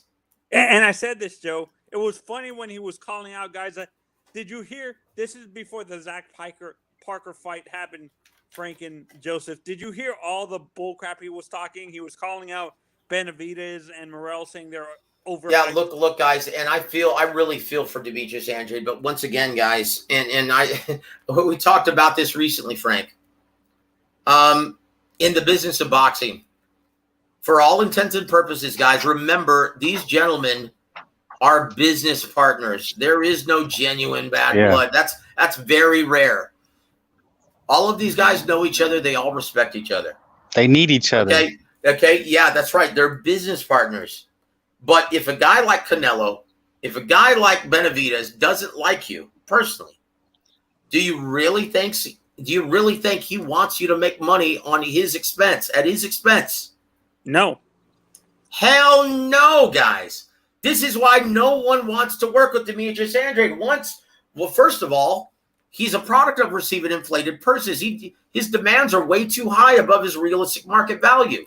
Second of all, he and his dad are notoriously a pain in the ass to work with. I know this for a fact because I've seen it over the past decade. But hold on. Let me go to my brother Juice real quick. He says, Ryan Garcia hasn't presented the skill set that shows he's ready for Tank. Couldn't close out Tego or even cut off the ring. Well, I will say this. I will agree with that first part. He's not ready for Tank. He's got too many deficiencies offensively and defensively. But he did show improvement from the Tego fight and cutting off the ring more effectively. He did show a lot of improvement from that fight. But he still does a lot wrong, right? So let's go to our brother Snoop. See? He says, is Haney going to apply intelligent aggression or George Kambosos this time around and possibly set him up for the coup de grace? Haney does not apply intelligent aggression. He waits for his opponents to come to him. I would love to see it. Yep. Fans would love to see it. But guys, honestly, I see it being a rinse and repeat round 13 from the first fight. Whenever I talk to somebody like that, I say, if he could have, he would have. Well, look, and once again, look, they didn't even have a fight plan. He couldn't fight on the inside effectively. He couldn't keep Devin Haney from tying him up effectively. He couldn't cut off those escape routes that Devin Haney was making him look stupid, to be honest with you. Right, on both ends. If Kambosos could have did what he was supposed to do, he would have. And if Haney could have stopped him, he would have. Yep, that's it. So hold on. Jesus M says, didn't Oscar tell Floyd not to fight Canelo? No. Don Chargan told Canelo not to fight Floyd. No one told Floyd not to fight him. Everyone wants to fight Floyd because of the money. But yes, I was there at the time with the Golden Boy Brass, Don Chargan. And he told me that, yeah, they didn't like the Canelo fight, but Canelo and Eddie Reynoso wanted it. They felt they could beat him. Don Chargan said, we don't like the style matchup. You're not ready. You're too green. You're a pocket counterpuncher right now. You haven't added that new wrinkle of cutting off the ring and closing the distance effectively. You're not ready. You're going to have trouble against this guy being the aggressor. You're not an effective aggressor right now. Yeah, one of the most head-scratching matches I've ever seen. It just was mind-boggling. I mean, yeah, Mayweather's great, but just watching Canelo and his game plan, I was like, what? But here was the logic in taking that fight. Don said, look, but we know you're not going to get embarrassed, and we know you're not going to get knocked out. So we're going to go ahead and give you the green light on this fight, but we don't like it. We don't think you can win this fight, but we believe at this point in your career, you're not going to lose any fans off of this effort. In fact, you very well may gain more fans. And this is a huge money fight. We can't say no to this. So that was the logic in taking that fight, guys. So that's the backstory. And it makes sense to this day. So that's the backstory right there, guys. Just FYI. So do you guys think Canelo makes big improvements after the loss to Bivol like he did with Floyd? I'm sorry, repeat that one more time, Brother Tony. Do you guys, you know how Canelo changed his whole game plan up after he lost to Floyd, like improving his footwork? It wasn't just that fight. It was the Lotta fight as well. Yeah, no, that's why I'm asking. Do you think he makes big changes and improvements to his game, like how he fights after the Bivol loss? No. Look. There's nothing he can really improve upon, except for maybe conditioning, because he's a complete fighter at this time. He was just against a bigger, stronger man, a natural light heavyweight, and a guy who is extremely gifted. Yeah. Guy with a deep amateur pedigree and a very terrible style matchup for Canelo's style. And Joe, that question, or the question, can he do anything different? You may agree with me or not, but when someone says that, what comes to mind is like a Tito Trinidad. Tito Trinidad was going to be. Was he going to go in the next fight and turn a different style? He was who he was, and he leaned on it. That's it. He wasn't going to. You know what I mean? Like he wasn't going to go and then play a shoulder roll in his next fight to help beat a guy. Like Tito was just gonna walk you down, and that was it. I thought That's it. Canelo knows how to do the shoulder roll, though, like you guys just said. I thought Canelo knows how to do that. Oh man, Canelo, one of the reasons why he's so good at implementing the shoulder roll, guys, is he's blessed with the best reflexes in boxing at this time. Aside from Shakur Stevenson and maybe Terrence Crawford, he has the best radar between his eyes. Guys, make no mistake about it. Look, upon speaking with Floyd Sr., I said, hey, Floyd, when your son retires, who's going to be the biggest star of the sport? Who's going to be the best fighter? He said, Canelo. And I said, why? He said, because he's got that Floyd stuff. Mm. And what he meant by that, he's got those reflexes. He's blessed with that radar. This guy, you cannot hit him from mid to long range. He's going to make you miss and then make you pay with a hard counter. This is why my nickname for Canelo is not his, like the name he uses right now. I call him Terminator because he's like the T-82. They analyze you before and make you make the mistake instead of them making the mistakes and stuff like that. Look, guys. Excuse me. Look, guys. Canelo is still a badass and a pound-for-pound fighter. Right. He can make wrinkles. Look, guys. There's no shame in losing to Dimitri Bivol. That's just a terrible style matchup and a much naturally bigger, stronger guy. And a guy who's going to be able to take Canelo Alvarez's best shot. He proved it. In my opinion, that rematch doesn't happen. And hold on, and I tell you what, boy, he better be concerned with Triple G. I don't care what anyone says. Look, a Triple G at age 40 or 50 is going to give Canelo issues stylistically because of that brilliant lead hand of his. Wait, okay, you look down the line. Who are the fighters that give Canelo the most problems? Because he's a counterpuncher by trade. Mm-hmm. And once again, he depends on being flat-footed, combining speed with power, getting that explosive offense off, right? Right. So what style gives him the biggest problems? You go back and look at even the Sergey Kovalev fight. The intelligent jab and the footwork of Kovalev was giving Canelo issues in that fight until he found range. It was all knotted up. It was an even fight going into the 11th. Morrell would give him. Hold on. Danny Jacobs. The jab of Danny Jacobs. The movement was giving him problems. The lead hand of Gennady Golovkin gives him problems. He has problems with an intelligent jab. It freezes him. He doesn't know when to let his hands go. Guys, so I'm sorry. He's got to get past Golovkin before anything else, before we talk about anything else. And, hold on. And is Golovkin at 168? No, he's at 160. No, he's going to be at 168 in this fight. Mm-hmm. He's moving up to fight Canelo. Is he going to benefit from not having to kill himself to make middleweight limit any longer? Yes, I think so. Well, that makes it for a very interesting fight. Now, keep in mind, guys, I have to give this disclaimer. I do favor Canelo Alvarez going into this fight because of the speed, the youth. He's in his prime right now, and he's a much more complete fighter at 168. This is his prime weight. He can actually fight for all 3 minutes of every round, something that he couldn't do at 54 and 60. So do I think Golovkin can beat him? Yes. Do I think he's going to? No. But guys, make no mistake about it. This is going to be another great fight. I hope it is. Yeah, for me, this is why I say the one young guy that can give Canelo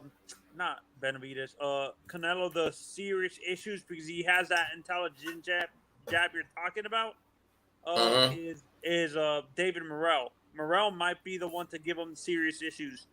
Well, right now, speaking with Coach Ronnie, David Morrell's not there yet. He's not seasoned enough.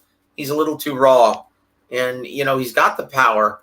He's got the deep amateur background, and he's a switch-hitting badass. He's ambidextrous. He can fight you from the southpaw or the orthodox stance. He's got a brilliant jab. You're absolutely right about that. But I don't think he's polished enough. And he's a little too offensive minded for Canelo Alvarez. He's not looking for what's coming back yet. He has to be a little more defensively responsible before he steps in the ring with guys like Benavidez, guys like Charlo, guys like, and well, obviously he's not going to fight Charlo. They're stablemates, right? They train together. But Canelo Alvarez, Triple G, look, he's not ready. But when he is, oh, he's going to be a force. Guys, don't be surprised if he becomes the man at 168 eventually and 175. He's that good. He's that athletically gifted. Keep in mind, he's only 23 years old, guys. He's the same age as Ryan Garcia. I thought Ryan was older. 23. No, I thought Ryan was. It seems like Ryan's been boxing for like almost a decade already. No. He's been fighting since he was like 5 or 6 years old. But Ryan Garcia is he's been pro for what, 4 years? He turned pro when he was 18. Yeah, Morrell at 7-0, he's already ranked. So I mean, he's moving fast. See, that's the quandary, right? That's the quandary. And I spoke with Ronnie Shields about that, and he said, "Look, even though he has the Reggie belt, there you go. He's not there yet. He's not there. He's only 7 pro fights. He still needs some seasoning." Oh, I'm sorry. My apologies. He's 24. He's a year older than Ryan. Mm-hmm. But he's still a young kid. And Joey Ches has an interesting comment. He says, but will Morrell be a pay-per-view star? I don't think so. Well, once again, he's not your typical Cuban fighter. He's a guy who speaks English very well. Okay? Keep in mind, he's not a Cuban exile. He actually came here legally. Right? Yeah. Okay, this is a guy who's building a very big fan base. Every time he goes to the Armory, well, he packs the house. He was the big ticket seller the last time he went to the Armory, and he was in the co-main event on the Fulton card, right? Fulton, yeah. Danny Roman, he was the co-main event, and he was the one who sold all the tickets. I think. Okay, so I'm gonna. Okay, go ahead, sir. No, go ahead. Oh, he said, "Will Morrell be a big pay-per-view star?" I think the more poignant question would be, how does one become a pay-per-view star? Because there was a argument, someone was saying that Broner is the biggest star in boxing right now because he has done a lot of numbers. So it's like, you understand what I'm saying, Joe? Yep, that's it. That's it. Look, guys, that's what determines your level of attraction in this business. Your ability to sell tickets, your ability to sell pay-per-views, your ability to draw ratings. That's it. Nothing more. It doesn't matter how many fucking belts you have. Pardon my French, guys. But let's go to this. Lil Finn Def. Welcome to the show, sir. He says, will Canelo be as good as he is today if he never fought Floyd? Yes. Look, and once again, talking with the guys from Golden Boy Promotions, right? Don Chargan. I remember this is why they kept him at that terrible catchweight of 155. This is why they dumped the WBC middleweight title in the trash, because he wasn't ready to fight Canelo Alvarez, or he wasn't ready to fight all the giants at middleweight and super middleweight yet. He understood, hey, if I'm going in to fight a division of much bigger guys than myself, Tony, put it on mute, brother, if you're not talking, okay? Because you're getting some noise. Thank you, sir. But look, like I remember when they made this decision, okay, and Don told me everything. He said, look, because everyone you're going to be facing is going to be bigger than you, taller, rangier, okay? You're going to have to add that wrinkle to your fight game. It's a necessity. You're going to have to be able to cut off the ring and close the distance effectively, because right now you can't do it. So even before the Floyd fight, they knew he had to add that new wrinkle to his fight game. Okay? But Floyd just exposed it. So did the Lotta fight. They knew what they had to do, and it took him several years to develop that. Now, he's a complete fighter, guys. So, yes, he would be the Canelo he is today, even without Floyd. So there it is. I have a question, Joe. This is. I hope I'm not getting my timelines incorrect, but was Calzaghe still in the division? Like, was Calzaghe still fighting when Canelo was at that catchweight at middleweight? No, not even close. No, he was, I think he was a welterweight at the time, fighting Matthew Hatton. No, Calzaghe was already retired. When did he retire? 2009? Yeah. No, I don't know. That's why I'm asking the question. Okay, well, I'm going to pull it up for you. I think he retired after the Bernard Hopkins fight in, 2009? 2008? Yeah, that was a long time ago, Tony. His last fight against Roy Jones Jr. at Madison Square Garden was 2008, November. Okay, so Canelo wasn't at the catch weight yet. No, honestly, I want to say Canelo was still competing at 140 or 147. I think he was still on reality TV in Mexico. Oh, okay. So he was still like he was still a puppy, man. Okay. I wasn't sure. That's why. Guys, let's check out our brother Mini Mill. He says, Joe, is Canelo going to fight at 168 if he beats Triple G, or is he going to rematch Bivol?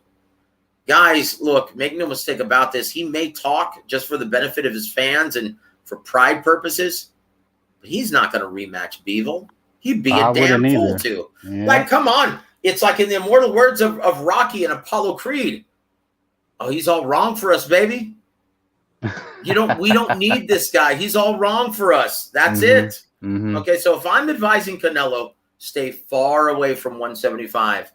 You don't want any part of Bivol, and especially Artur Beterbiev. Oh, yeah. That guy will knock your ass into retirement. Ain't no shame in it either, Canelo. No. It's a much bigger fight. It's a much bigger weight division, brother. That's all wrong for you. Joey Chaz says the Armory. That's in the middle of nowhere. Minneapolis, Minnesota.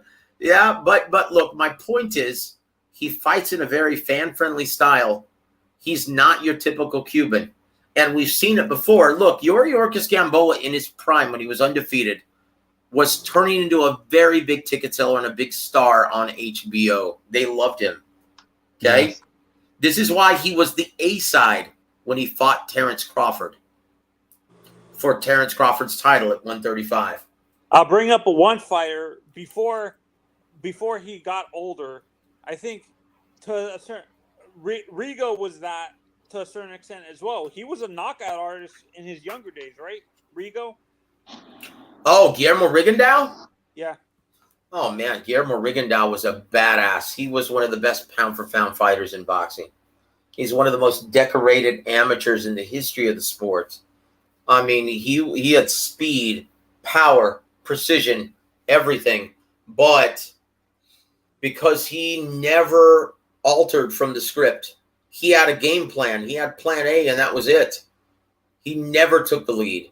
And he wasn't above stinking out the joint. And that's why Top Rank had to drop him, even though he was a top everyone's pound-for-pound list at the time. They were forced to drop him because no one, like HBO, didn't want to give him a date. And he wasn't a big ticket seller, so what was Top Rank going to do with this guy? Yeah, he's one of the best fighters in boxing, but what the hell can we do with him if HBO doesn't want him? And that was it, guys. So hold on real quick. Guys, I tell you what, if you're drinking tonight, we're a minute or an hour and 30 minutes in. We're going to get a word from some of our sponsors while I take another shot. See you back in about 45 seconds, guys. With over 20 years of experience, Halftime Pizza is serving true, authentic, hand-tossed pizza with the freshest ingredients, offering online ordering for takeout or delivery. Better yet, experience our family-friendly spot for sports, wall-to-wall TVs, and surround sound. Not a bad seat in the house. Serving both lunch and dinner. You're sure to find something for everybody's taste. A great selection of your domestic beers and some unique craft drafts. From cold beer, crisp salads, our famous pizza rolls to pizza and wings. We have it all. Halftime Pizza with 2 locations to serve you. 7126 Tesla Road and 7531 Bandera Road. Anytime is a great time for Halftime Pizza. Guys, we want to thank Halftime Pizza and owner David Garcia. Oh, it's great stuff. for being a Hey, proud Joe, I have a sponsor question of this about that. August 6th event in San Antonio, Texas at the Shrine Auditorium. And guys, if you're in the South Texas area on August 6th, please stop by. I'm going to be doing ring announcing duties for the entire event. Hope So, to see you Joe, there. Tickets on sale now. Yes, sir. You always advertise halftime pizza. But I've always wondered, would you compare them? Are they like a buffet type place, like a CC's, or? No, bite your tongue, young man. CC's is hot garbage. Man, I'd rather use that as tiles or shingles on my roof rather than eat it. No, halftime pizza is actually really, really good. It's gourmet, freshly made pie. Yeah, and it's a family recipe with Mr. Garcia and his family. Okay. Everything is homemade, even the dough. Everything is homemade. It's brilliant stuff. The pizza sauce, the marinara, the meatball subs, the Philly cheesesteaks, everything, the pasta that they make, it's all family recipe. Ooh, did you say Philly cheese? Yes, they make brilliant Philly cheesesteak. They make even a chicken parm sandwich that is to die for. And if you're in the San Antonio area and go to one of the locations, tell them to make the Joseph special, the chicken parm with the pepperoni on it. They'll make you a pepperoni chicken sandwich. Do they have a veal Parmesan sandwich? No, they don't have the veal, but they've got the chicken parm, and with the pepperoni, it's absolutely incredible. Guys, if you're in the area, please go visit Halftime Pizza. He's always a proud sponsor of not only the amateur program in South Texas, but also the pros as well. Thank you, Dave Garcia. Yeah, no, I was just wondering. So are you guys ready for a shot? You guys I'm shot ready. 30? Okay, anyone who's drinking with me, guys, it's 11:30 where I am, 12:30 on the East Coast. What is it, 9:30 over there, Frank? It is, yes, 9:30. Well, here's the 9:30, brother. Here's the 9:30, sir. Down the hatch. God bless you guys, and thank you for sticking with us. Hey, it's boxing. I love it. As well as Halftime Pizza. Talking boxing. And there it is. So, guys, we go to the I tell you what, I had several things that I wanted to discuss. Okay. And I forgot what they were now. We were sucked in a roll. No, I did want to talk about Omar Figueroa versus Adrian Broner, because this is, like, honestly, guys, this is kind of the business of boxing in a microcosm. Because this is what happens, guys. This is what happens to every fighter. And Adrian Broner is having a hard time dealing with this. Guys, I urge all of you to go check out his latest press conference with the media in attendance. And it was virtual, so he was still in his bed under the covers with his computer on his bed. Hey, Joe, only in boxing, right? You would see that in the MLB? Would you see that in the NFL? Hell no, brother. Only in boxing. And once again, AB is taking, like you see, and I urge you guys to go check this out because it's sight. Because never, ever have I ever seen Adrian Broner be this beaten down and humbled. Okay, let me remind you guys what he said in his first interview, virtual press conference with Brian Custer. He said this. Hey, you know what? I ain't with none of this shit that they going on. I feel like Al Heyman and Steven Espinosa is just bullshitting. Because why are we doing a press conference on computer when you got guys like, they don't do Floyd shit like that on computer, and he's just fighting a YouTuber. They don't do nobody else's shit like that on computer, but want to do my shit on computer? That's just telling me they don't give an F about me. So when they say F me, no, that's F y'all. And honestly, that's all I came out here to say. Anyone can see at this point, y'all just bullshitting. Y'all just keep pushing our dates back. I mean, come on, man. Who the F does a 6-month training camp? So I'm going to get up on out of here and go get some sleep, y'all. End quote. And obviously, he gave a public apology to Steven Espinosa as well as Al Heyman. But he had that same energy today. And Michael Woods, right, formerly of Ring TV, asked him, so how much longer do you plan on fighting, Adrian? because I know you're only 32 years of age, but you're kind of in boxing terms, you're an old 32. You've been through a lot in this business. How much longer do you see yourself fighting? And AB took exception to that. He said, hey, you know what, man? Why don't you fly over here? And why don't you put on the gloves and see if you can even do one round with me? Okay? I'm tired of hearing that. Hey, man, y'all going to see. You know, I'm still AB. I don't know what the hell you guys are talking about. End quote. Like, he feels slighted, but I will say this also. He looks exhausted. Guys, he looks overtrained. And I'm saying this now, even a shot Omar Figueroa, as heavy-handed as he is going to knock out Adrian Broner and knock him into retirement on August 20th. How do you like me now? You better hope Adrian's not hearing you say this. Oh, man, I'll tell him to his face. What's he going to do? Maybe like, honestly, brother, look, and I'll be nice about it. I'll say, Adrian, hey, man, dude, it's a long way. It's a long way from Fruity Pebbles. I'll tell you a funny story. The first time I ever interviewed him, he was a prospect, and he was a young fighter with Golden Boy Promotions, right? Now he's doing publicist work at the time with him. And I was working with Don Chargan as well. And I was one of the first to interview Adrian Broner. It's a hot prospect at 26, right? Mm-hmm. And he was very respectful. He was, yes, sir. Thank you, sir. And I'm like, well, yeah, you've got a deep amateur pedigree. Emmanuel Stewart speaks very highly of you. You're training with a great trainer like Mike Stafford. Also have a lot of great mentoring from Rasheed Warren. You know, I hear a lot of great things about you. And it's like, yeah, you know what? I just want to be the best fighter I can be. And, you know, I came from very humble beginnings.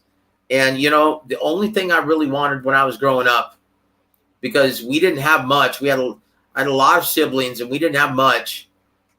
All I wanted when I grew up was some Fruity Pebbles and some Air Jordans. And he said, so everything else after that is just gravy. Because I'm just so fortunate to be here. All I wanted were Fruity Pebbles and Air Jordans. I believe him. And so it's funny, very humble, good kid when I first interviewed him, right? Right. Fast forward about 3-4 years. Got him back on my show, interviewed him on the Pugilist Corner 10 years ago. And this guy, when he's like, yeah, you know, it's AB all day. You know, it's you know, it's a can, man. Anyone can get it. He was a completely different guy. He had the rap company.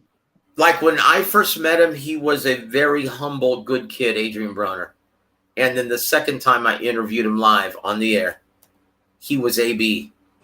He had already adopted that persona. And then now, full circle, come to see him like this. A very humble, older, beaten down Adrian Broner. Yeah. Guys, this is a very hard lesson. One that boxing will undoubtedly serve up to you. Boy, I tell you what. Father Time is still undefeated last time I checked. Definitely. The ring, Adrian, I'm sorry. And this is a guy who's actually having such a hard time. He's having a hard time dealing with his current status, that he's not a big ticket seller any longer. He's not a big ratings draw any longer. Okay, now keep in mind, this was just a couple months removed from him saying, hey, you know what, screw this, I'm going to go earn with Hearn. You remember that? Oh, I've yeah. seen that. I've seen Eddie Hearn was very interested in putting him in the ring with Conor Benn at 47. What happened? Adrian Broner, still thinking that he's a star, demanded $5 million, and that was that. Eddie Hearn said, you know what, Adrian, I think you've lost all grips of reality. And that was that. So now you're seeing Adrian Broner in the geriatric games, right? Yeah. You're not lying. He's being put out to pasture. This This is a guy who's done. and he's being pitted against another shot fighter in Omar Figueroa. And to see him have a hard time with this, I wish I could say it's amusing, guys, but it's interesting to say the least. But I have to tell you, I feel bad for AB. As proud as he is, it pains me actually to see any fighter come to grips with this. And I know a lot of people are probably pointing the finger at laughing, but that's not me, man. I feel bad for any fighter who was at the apex of popularity just 5-6 years ago, and now he's a mere afterthought fighting for a mere TV date. Yeah, Well, and I say this in general. Pro athletes tend to struggle with their mortality in general. Like they refuse to admit that they get old. They stay in the sport for too long and stuff like that. Like they really, that's every sport. Yeah. But in Yeah. boxing, it's just it's just gonna look different. You know, baseball, I mean, you just strike out. In football, you take a tackle, sit the bench. But in boxing, it's ugly. Yep. Yeah, and I get bring a wrestler from from Joseph's younger days. Ric Flair is wrestling in the ring with a pacemaker now. He had a heart attack recently, and they have to put a pacemaker in his chest, and he's still wrestling. I'm like, doesn't that prove to you shouldn't be wrestling after you have... Well, look, dude, you know what? I'm never going to say anything negative about my hero, Ric Flair, brother. That guy, like, honestly, if he were to go on tour just on stage with a mic talking to the audience, I'd buy a ticket and be there front row. That guy is so entertaining. He did so much for his sport. He is an absolute legend. And have you seen his 30 for 30? Ric Flair on ESPN Plus? Yeah. I'm sorry, man, but he has, like, he might want to take it on the road and be a comedian. Like, and he's stone cold serious when he says this stuff. No, like, it's amazing. No, I understand what you're saying, and I heard that he's going to be wrestling again, and he's over 70. Like, these guys just don't know when to hang it up. Adrian, athletes. You know, it's not just that. He's used to the fanfare, used to the crowd, used to the applause, used to the cheering. Do you realize how hard that is, guys? It's like I'm a musician, right? And the only reason why I'm not pining to go on the road again is because I've got my beloved boxing to keep me company. I've got my ring announcing gigs. I've got my commentary gigs. I can sit in the center of the ring, and I can get the crowd pumped up, and I love that. I love being a part of that element. Mm-hmm. But you know what? If I didn't have that, boy, I'd want to go back on the road again. Yeah, no, and the reason why I said Rick should retire is because I have a perfect example of a guy who's very humble. The Undertaker knows he's past his prime. He doesn't want to wrestle again, but Vince wants to force him to wrestle again even after his hip surgery and stuff like that. And Taker's like, I've done enough for this business. Look. Make no mistake about this, Tony. Okay? You cannot force a wrestler to fight again, and you can't force a boxer to fight again if he doesn't want to. These guys are doing it because they miss it. They miss the atmosphere. They miss the fans. They miss the camaraderie. They miss the camaraderie in the gym, in the locker room. That too, yeah. They love that shit. They love traveling with their friends. That's like the best part of it, guys. And Joe, like, okay, go ahead, Frank. I'm sorry. Oh no, adding to all that is that, you know, what blew my mind is that the biggest pay-per-view of recent was Tyson Jones, because we all want to experience that again. You know, it's the nostalgia. I didn't think it would do that well. Hey, man. Dude, 1.8 million pay-per-view purchases. I mean, I was like, what? They were clowning it, belittling it. Oh, you know what, man? And both were getting high before the event. Yeah. You know what? I loved it. And you know what, man? Say what you want, Jake Paul, but that's the fight that made you somebody. Before that, okay, you can take credit all you want. You can try to beat your chest and say, yeah, I did this. But dude, you wouldn't be shit if it weren't for Tyson Jones. And does anybody remember the fight? I mean, it was an awful fight, but I don't remember. But it was just the nostalgia that carried me. I was like, hell It was yeah. seeing both. I tell you what, I felt bad when I saw Roy Jones walk up those steps looking like Fred Sanford.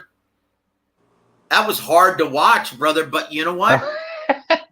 You know what, I didn't though, catch man? that. You know what? dropped that. Oh, gosh. Guys, go back and look at it again if you can see footage. If you can find footage of it, watch Roy Jones hobble around like Fred Sanford, right? Hey, how would you like it if I put 5 across your lip? That's what he looked like. That's what he looked like. Dragon Leg, well, want to thank my brother Dragon Leg for joining the show. He says, hang that shit up, Flair. Yes. Don't kill yourself. Okay? Do not kill yourself for the craft. Yeah, and Dragon Leg also has the beat. He says they miss the adrenaline rush. Yes, they do. They miss the camaraderie of the locker room. They miss all of it. Because let me tell you, the best part about, guys, if you've ever fought, best part about it is the fan support and the family you make at the gym. Yeah, the guys, the I don't want to be negative. You know, busting each other's balls at the gym. There's nothing better. Like, guys, you've got a family at home and then you got a family at the gym. Like, and let me tell you, when you close that locker for the last time, that's a very sobering. It's a very sobering thing. Yeah, Joe, you know, and I always having been in the gym, old guys, past fighters, they always come back because they wanna relive that. They see their picture on the wall, they're like, oh, that was me. Yeah, that was when I challenged Golden Gloves. We all want to do it. No, and I don't want to be negative or nothing. The Roy Jones and Mike Tyson fight is a perfect example. Fans paid to see a car crash. They wanted to see a car crash happen. That's what. You know what, though, brother? Look, they want to see it until it happens, and then afterwards, it just makes you feel bad, makes you feel empty inside. At least, and once again, I'm speaking relatively, right? And once again, I'm a boxing fan. That's why I got in this business 20 years ago. But look, it doesn't make me a heartless tool. I do. No. I don't know. I don't know how to say it, but hey, I want to give a shout out to our brother Dub Rightside. What's happening, man? Yes, I just dropped the link, my friend. Join us, please. Want to give a shout out also to our brother Izzy B. DeVoe. Ric Flair should do a Netflix or HBO style one-man show. That would be epic. And for that, Izzy, you get a special woo, the Nature Boy. Oh, I love Ric Flair, man. He's the greatest. Like, he is one of my personal heroes. Guys, I love, and once again, man, I grew up watching wrestling, WWF, when it was WWF, right? My hero was and I saw all the greats live. I saw all the greats live when I was a kid. You're lucky. I saw Andre the Giant. I saw Hulk Hogan. I saw Roddy Piper. I saw Macho Man. I saw Rick Rude. I saw Ric Flair. I saw Kerry Von Erich. I saw the Iron Sheik.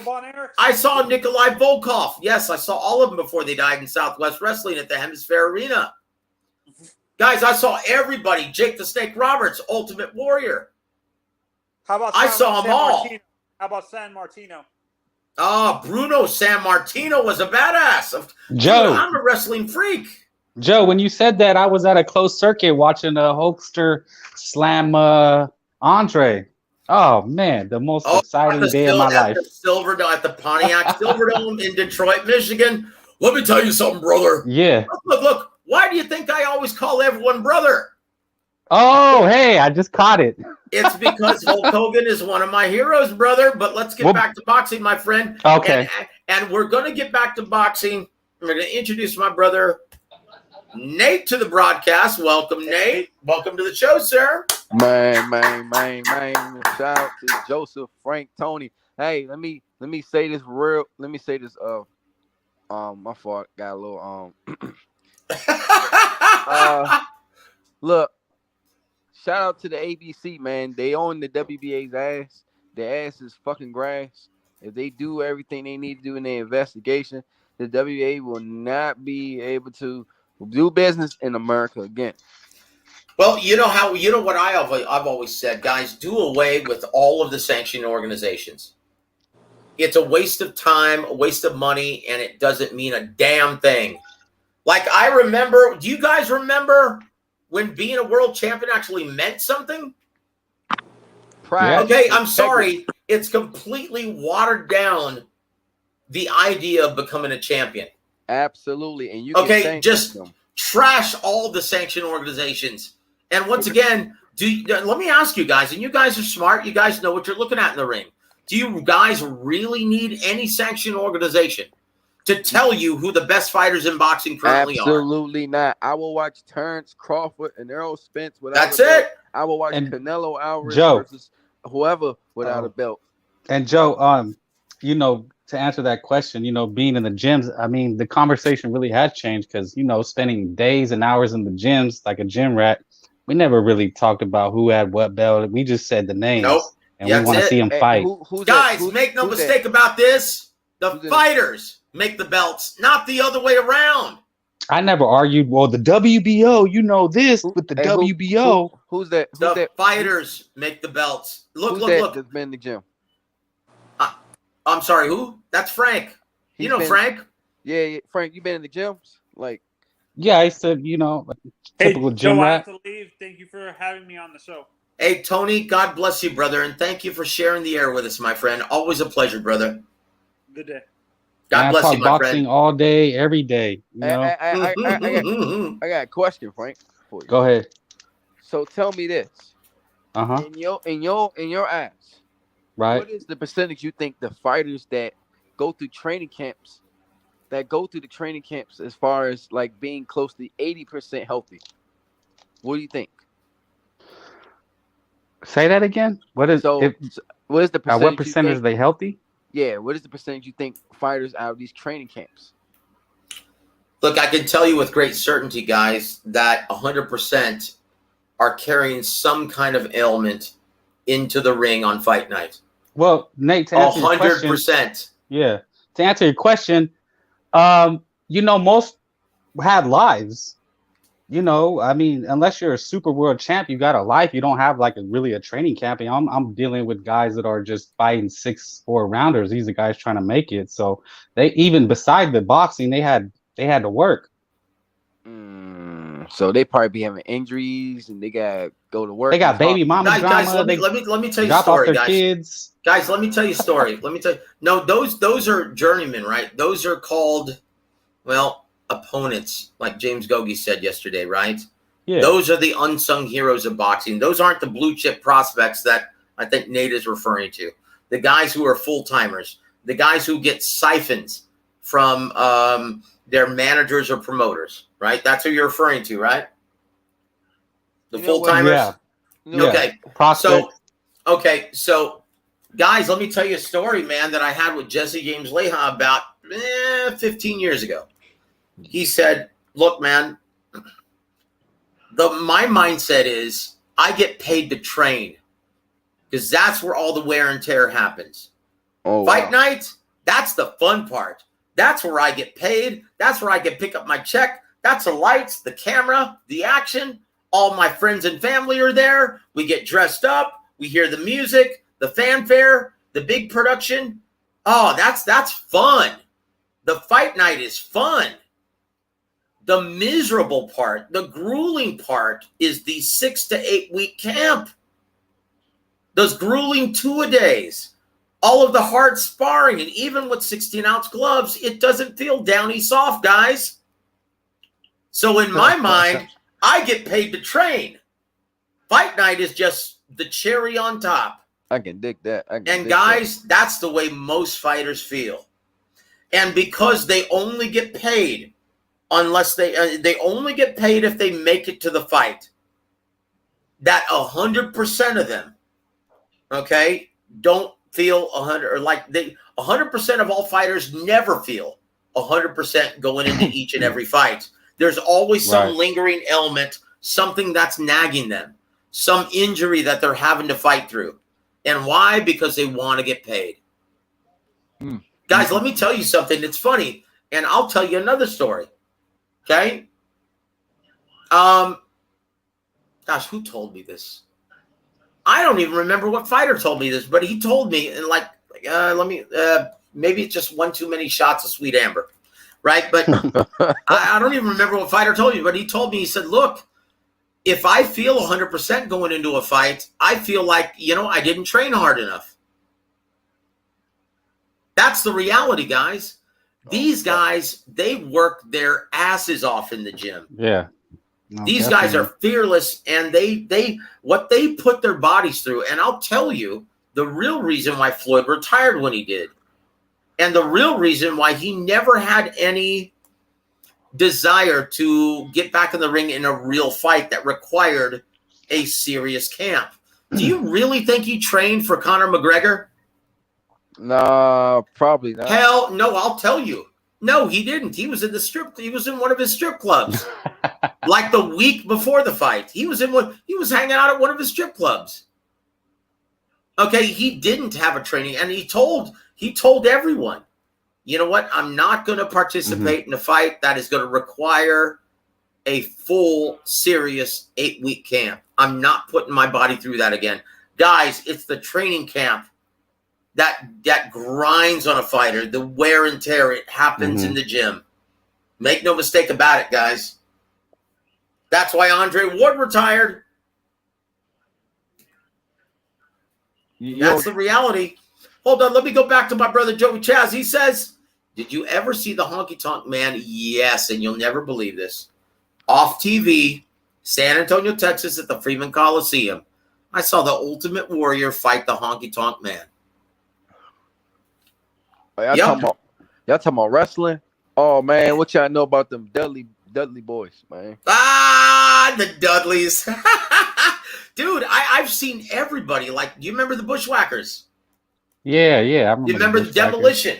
The Road Warriors? Demolition. Dude, Axe and Smash, baby. Do you remember the Twin Towers with one man gang? Big Boss Man. Akeem and Big Boss Man. That's right. With they fought the Rockers. The Rockers. No. I'll tell you what one of the best tag team matches I ever saw. Right, and I remember this vividly. Okay. I was front row. Right. Super flat. It was when they moved to WWF, and it was the Brainbusters. Arn Anderson and Tully Blanchard, and they fought WCW. Shawn. Yep, and they fought Shawn Michaels, Marty Jannetty when they were the Rockers. That was one of the best tag matches I had ever seen live. It was brutal, and it was outstanding. And yes, Arn Anderson and Tully Blanchard, they walked away with the victory, pulling the nuts out of the trunks and hitting them illegally, pinning Shawn Michaels. Yes, I loved it.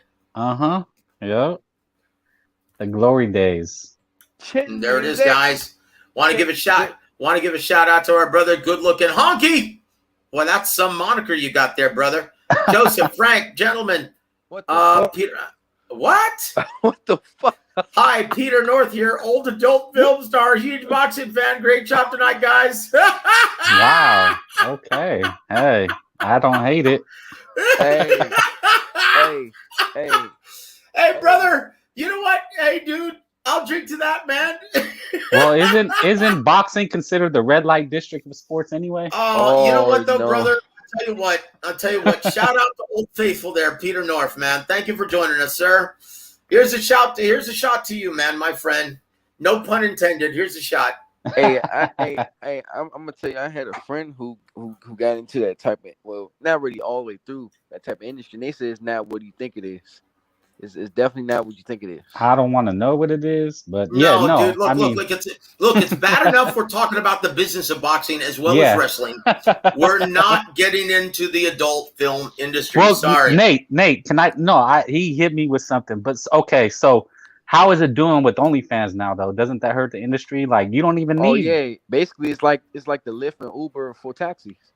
I tell you what, Peter North. Why don't you disclose who your favorite fighters are, and maybe I'll believe you, my friend. Okay. Oh man, I think one of his favorite fighters. I think one of his favorite fighters has got to be Paulie Malignaggi or Paulie Malignaggi. Oh come on! Why would it be Paulie Malignaggi? Why would you say that? Lennox Lewis, Tommy Morrison. Hey, his son was on an interview today. What? Who? His son was on an interview today. Who? Who? Tommy Morrison? Tommy Morrison, I guess, has a son. Oh, yeah, he's got several sons from several different women. Which Yeah, one are you Looks just talking like him about? though. Two of them Looks just fight. like him. Two of them fight though. Actually, Right, that's why. Isn't one of them signed the top rank still? I don't know. I'm just saying. I seen dude's face and it looks just like him. Wait a minute, this is perplexing now. Is this really Peter North? Like, this is really freaking me out now, man. We're getting catfish, bro. Dude, no, that's got to be a catfish, man. Come on. Catfish. I call catfish. He got the high heel. Peter high North heel emoji. That's hilarious. Dude, I never thought I'd have a boxing conversation and have Peter North come up in the middle of it. It's boxing.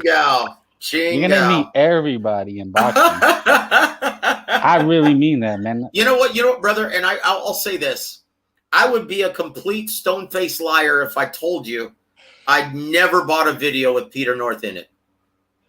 I'd be a stone-faced liar because I tell you what, back in the day when I was a young kid, I had the hots for Savannah, right? And one of the first videos I ever bought when I became 18, right, was Savannah and Peter North in the main event of the evening, so to speak, right? That's when I turned 18. Quickly decided that it wasn't for me, and that all of that stuff desensitizes you of being a man with your significant other. That was the first and last video that I ever got.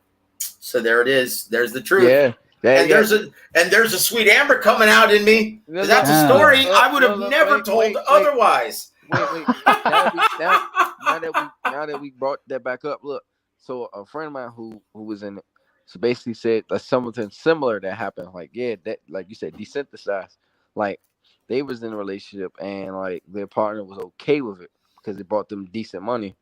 And when he, and she didn't mind because, like I said, he brought in decent money. And the more he did it, the more it just felt like he was like separating from her because he would have to draw up a contract and write up in their relationship that this is now an open relationship due to his work. And because basically his coworkers, even though they were sleeping on camera, obviously they would also want a favor in return, like a favors, and they would want him to sleep with them off camera. So, you know what, dude? What, dude? Honestly, spiritually, morally, mentally, physically, I can't even imagine going through something that taxing on your soul.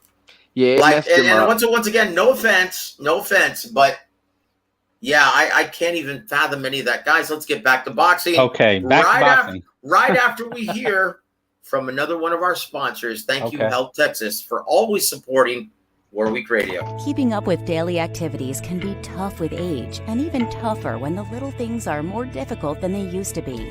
At Health Texas Primary Care Doctors, we are by your side for all your life stages. Our board-certified primary care doctors get to know you on a personal level and learn all the special things that make you, you. For over 25 years, our healthcare team has built a long-standing relationship based on quality and trust. At Health Texas Primary Care Doctors, you are more than the appointment. Okay. Want to thank Health Texas, 18 locations in the greater San Antonio area, and now giving all medicals to all TMB fighters. Yes, thank you, Health Texas. I got a question. So yes, sir. Yeah. So, have you heard like rumors? It's mostly from W.A.W. Boxing, but because he, normally when he gets his stuff, it's pretty accurate. He said that the PBC schedule is about to come out. He's seen it. He can't report it. And he said it's going to be pretty good. Some really good fights. Absolutely, guys. And don't expect him to release it until they announce Spence Crawford. Okay. Yeah. Okay, because I've seen it as well. And yes, perfect. it's going to be awesome. And once again, look for a lot of marquee fights that they actually built up in the spring. And that's all I can say. A lot of matchups that they were building up in the spring are going to actually transpire in the fall. And that's all I can say about it. Tell you what, I'll tell you what. I'll tell you off the air, Frank. Okay, I'm just guessing. Benavidez with somebody. Yeah, I'm guessing too. Yeah. Who's that though? Who's that? Look, we already know one of those fights is going to be Caleb Plant versus Anthony the Dog Durrell. Yeah, that fight's happening. Boo, but whatever. I get it. It's boxing. Well, look, and once again, that's the problem I really have with these guys getting these TV dates. Like the retreads, like Coach said? No. Like Le'Veon. Well, that's one of them. But Le'Veon Bell versus Adrian Peterson in a 5-round exhibition. Oh yeah, on July 30th. Why are these guys getting these TV dates? Hey, I thought you meant like a real Le'Veon Bell. I'm like, who's that? They named their kid after the running back. No, the real running back, the former Pittsburgh Steelers. Yeah, that's why I'm like, what? Yeah, he's gonna be That's fighting insane. in the ring.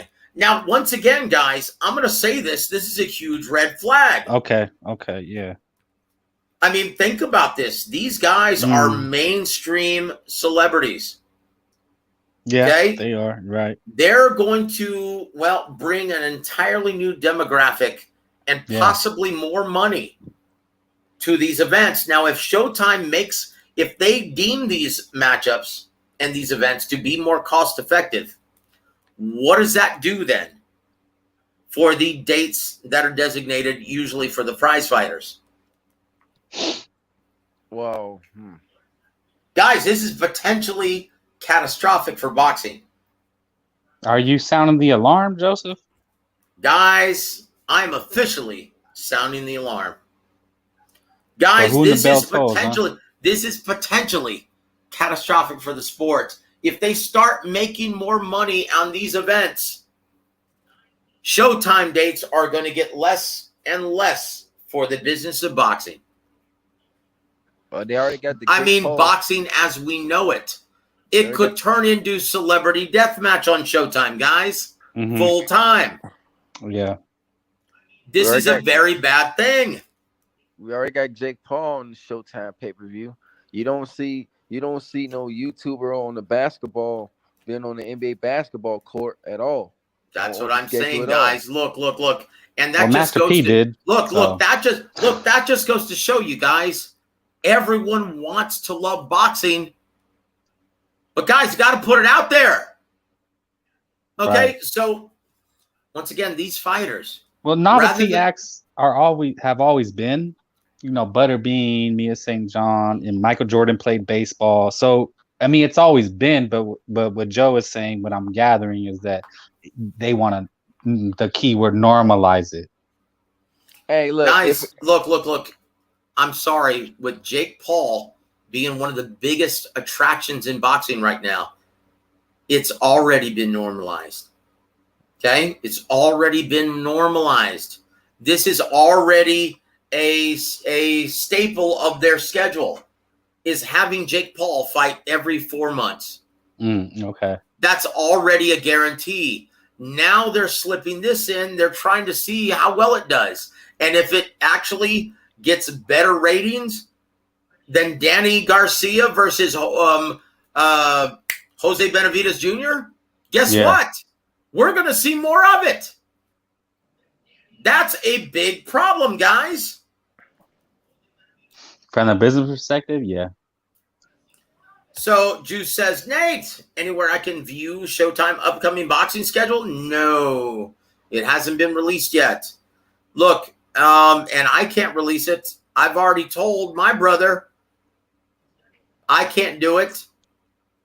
So, yeah, I'm just going to... Look, they're not going to announce it until they announce Spence Crawford, right? So you're going to have to wait till the end of July, which is coming up, right? I can't wait. So expect that announcement within the next week and a half.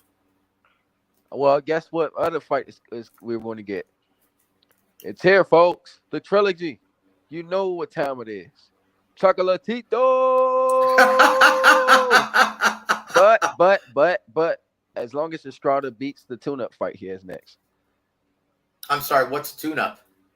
He's taking the tune-up fight in Mexico, Estrada. Oh boy. It's a tune-up fight. What, brother? That's a big red flag To be honest with you, that's the reason why he ducked out of his last fight. Like, he was supposed to fight Chocolatito earlier this year, and he ducked out of that because why? One, he caught COVID. Two, yeah, he wasn't the same after COVID, and he wasn't having a good camp. We'll see how he looks. Yeah, there was supposed to be rumors that Eddie Hearn was trying to get him to fight Bam Rodriguez too. If they couldn't get, well, that was too late because basically Bam already had his fight signed. So then they was going to try to see if they could continue making the Franco fight, but they found out all along he never wanted to take the Franco fight. So no, guys. Here's the real reason. Okay, and once again, I spoke to Pita, right, on May 28th. Right, he was in San Antonio. He was training Daniel Cortez, a new prospect that was making his pro debut in San Antonio. I did commentary for that fight, and I talked to him before the fight, right? And I asked him what the status was of El Gallo Estrada and Josh Franco. And he said, look, no one is happy with that amount of money, okay? Because Golden Boy won the purse bid for only $120,000. That means our guy Franco is going to fight for the world title against El Gallo Estrada for only $30,000. Holy shit. Yep, that's the real reason why that fight wasn't made. You got to be – that's peanuts for those guys' levels. That's what I'm saying, guys. That's what I'm saying. Look, that's the reason why he's like, fuck the WBA, man. Screw that belt. I'm not going to fight Josh Franco for only $90,000. And once again, because it was his mandatory, right? He got El Gallo got $90,000. Franco got $30,000. Oh my Lord! That's insulting. Okay, yeah. So I'll say this: if women are arguing and beating their chest and saying, "Hey, we want to get paid what men are getting paid," hey, how about the little men of boxing, chick? How about the little men of boxing, chicas? No, they're much better and way more entertaining. That's what I'm saying, man. Hey, how about equality for those guys? Okay, you want to try to stand up? Hey, let's stick up for the women of boxing. How about the little men? Man, look, okay? people don't talk about it. They be ducking. Well, I ain't gonna say ducking, but they refuse fights in women's boxing too, like hold belts hostage in their quarters. You know, and honestly, guys, and I'll say this, and this isn't a very politically correct response, but because I've had some sweet amber running through my veins, I'm gonna go ahead and say it. Do it, guys. Honestly, the way the media is portrayed and tried to shove it in our face that if you're not on board supporting women's boxing, if you don't like the product, then you're a sexist and a misogynist. Mm-hmm. Yep. Okay. And I'm gonna tell them, you know what, bro? You know what, sister? You want to get paid as much as men? Then sell as many tickets. Okay. Yeah, okay. If you want to get paid as much as men, then sell as many tickets, because that's what determines your pay grade in this industry. They need. Okay, not the fact that you're a woman, not the fact that you're a champion, but your ability to sell tickets. If you can't sell tickets, Clarissa, oh my God, did I say that out loud? Yes, I did. If you can't sell tickets, Clarissa, BOOHOO, you got no one to blame but yourself. Shut your mouth, and maybe more fans will actually like you. That's all I have to say. They're gonna have to pull Bonnie Bridges. Well, what I would have to say, and I know this is off boxing, is I'm a fan of Amanda Nunes. I mean, I start watching women fight because of Amanda Nunes, but she's a different animal. Look. Hey, hold on. Let me put this up. Minnie Mill says, not a big fan of women's boxing. Oh, you misogynist. You're a sexist now. You hate them. Oh, you're a hater. Oh, you're a misogynist, Minnie Mill. You know what, brother? You know, brother, there's nothing wrong with you not liking the product. And you know why? It's not comparable to what we're seeing on the men's side of things, right? And let me give you an example, right? Who's the best fighter at lightweight? What's her name? Who's the one who just beat Amanda Serrano at Madison Square Garden? Katie Taylor? Yeah, Katie Taylor. Let's look her up on BoxRec, guys. And let me just prove my point here, right? Okay. She's the number one fighter at 135 Wow, she's the ring recognized champion, 21-0 with 6 knockouts. Guess what? She's number 1 out of only 136 fighters worldwide. It's a much more shallow talent pool. She's number 1 out of 136. You know what that's like? That's like comparing the mayor of Del Rio, Texas to the mayor of New York City. There's no comparison, guys. Wow, you're number 1 out of 136 fighters. Hooray. Hooray for you. Okay, so let's take a look at the number 1 fighter at 130 pounds, right? His name is Shakur Stevenson. He's the number 1 out of 1,615 pro fighters, okay? Yeah. So when you say you're the best out of that talent pool, that actually means something. Joe, I haven't been in boxing gym in a couple years, but I don't ever remember a time that we talked about women's boxing. And you know why? You know why? We never had that conversation. And do you know why? Because compared to the product that we're used to seeing from the men, it's dog shit. It's dog shit. Guys, look, you mean to tell me you think these women who provide club level fights deserve to get paid millions? Once again, that's up to the fans. If they don't want to pay to see it, okay, where's the money supposed to come from?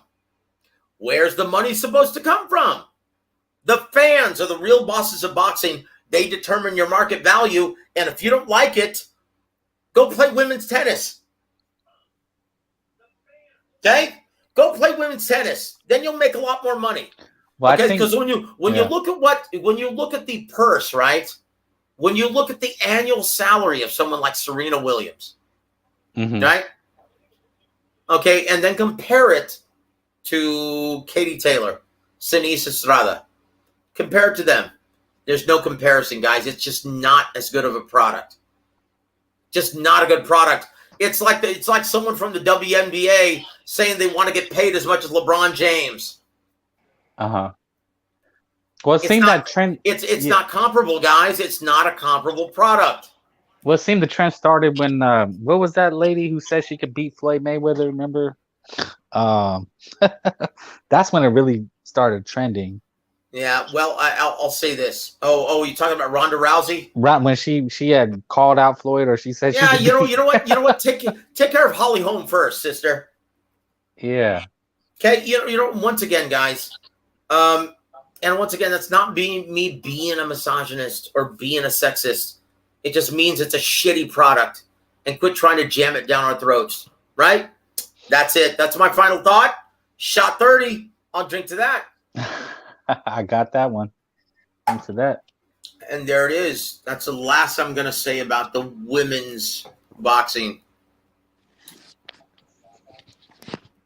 And there it is. Yeah, Ronda Rousey. Yeah, I'm sorry. What is she doing now? She with WWE, right? She was, but she had called out Floyd during her run, and then maybe boxing seen that and said maybe we could apply that to our sport. You know what's hilarious? You know what's hilarious too? Because I've met Holly Holm several times, right? She's such a kind person. She's such a good person, very humble. And she was she was on a couple of club shows that I did back, I guess, about 10 years ago, and she was kind of at the tail end of her kickboxing career. She had already accomplished a lot, and then she kind of got this opportunity doing MMA, so she started training for that. And when I found out that she had landed the assignment to fight Ronda Rousey, I told everyone, I'm like, guys, dude, Holly Holm's going to whoop her ass because she actually knows how to fight. I'm like, guys, if you want to make some money, bet Holly Holm all day long. And they were saying, oh, dude, she's a Terminator, man. No one beats Ronda Rousey. I'm like, yeah, wait and see, brother. Wait and see. And she whooped her ass, made her look stupid. Yeah. Oh, it was awesome. It was awesome. Let's see. What is this? Gorgaruga? Welcome to the show. says only 22 boxers worldwide in the female middleweight division were Savannah Marshall versus Clarissa Shields this happened. Okay, once again, that shows you how shallow the talent pool is. And that's not a lie. And once again, the way the media is treating this, sorry, you just turned me away from it for good. I never liked it in the first place, but now that you're trying to jam it down our throats and tell us that we're sexist and misogynist for not embracing it, yeah, you just turned me away from it for good. You don't have to apologize. Less. You don't have to apologize to anybody. You like what you like, right? I mean, you know. And that's it. And that's it, brother. So I tell you what, man. I tell you what, well, yeah, of course.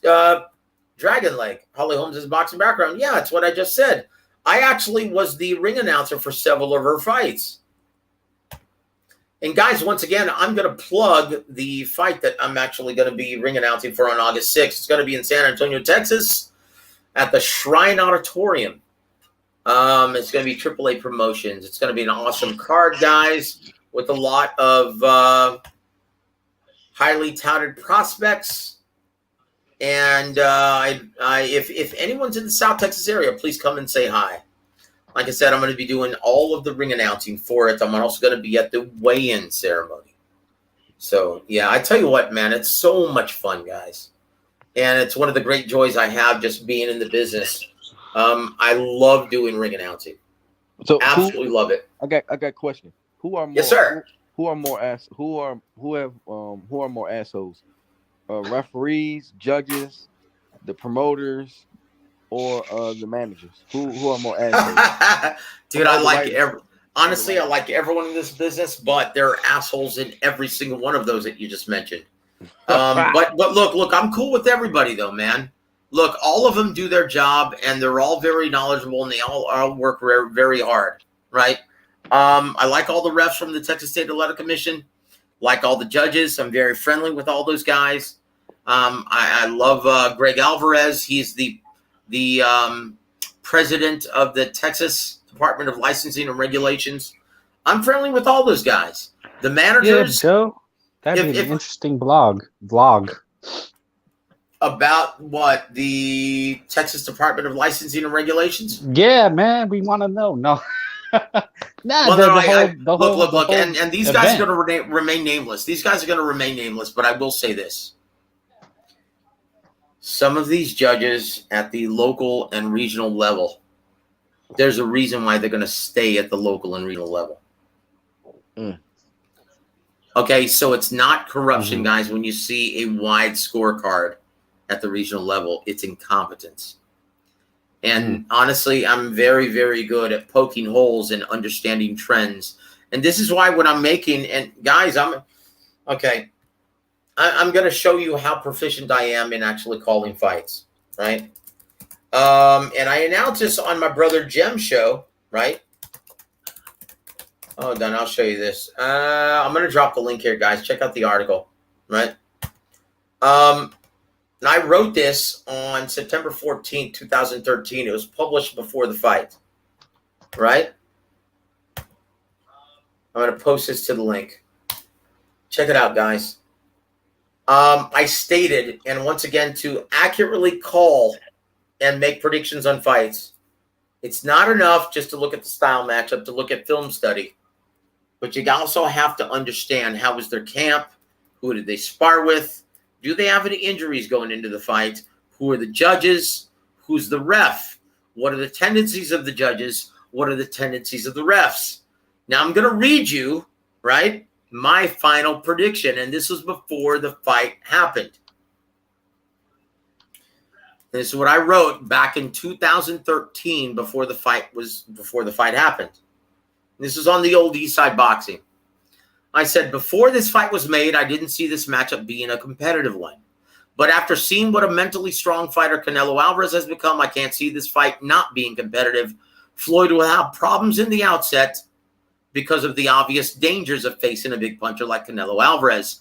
But once Floyd adjusts to the timing and rhythm of his opponent in the early to mid rounds, expect a dominant performance by Mayweather, with the pound-for-pound king jumping in and out of harm's way, landing one clean punch at a time. Floyd Mayweather will win a majority decision over Canelo Alvarez, with 2 of the 3 judges scoring the bout 116-112, and CJ Ross will score the bout 114-114. Thank you very much.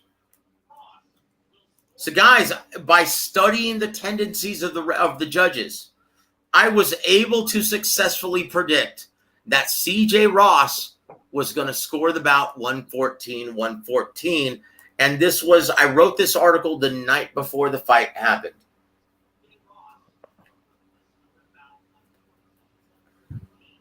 How do you like that? That's going very in depth. Now, like, seriously, come on, guys. Have you ever heard of anyone make a prediction where they can actually tell you what the ref is going to score the fight before it even happens? No, I haven't. And there it is. So once again, guys, that's yes. And I tell you what, and once again, so guys, I'm telling you this, if you want to make money and you want to be successful in betting, it takes much more than just studying fight film, right? And I'll tell you why she scored it like that, right? Because I've noticed a score in her flaw, right? Or like a flaw in her scoring system, rather. She was one of the judges for the Tim Bradley Manny Pacquiao fight.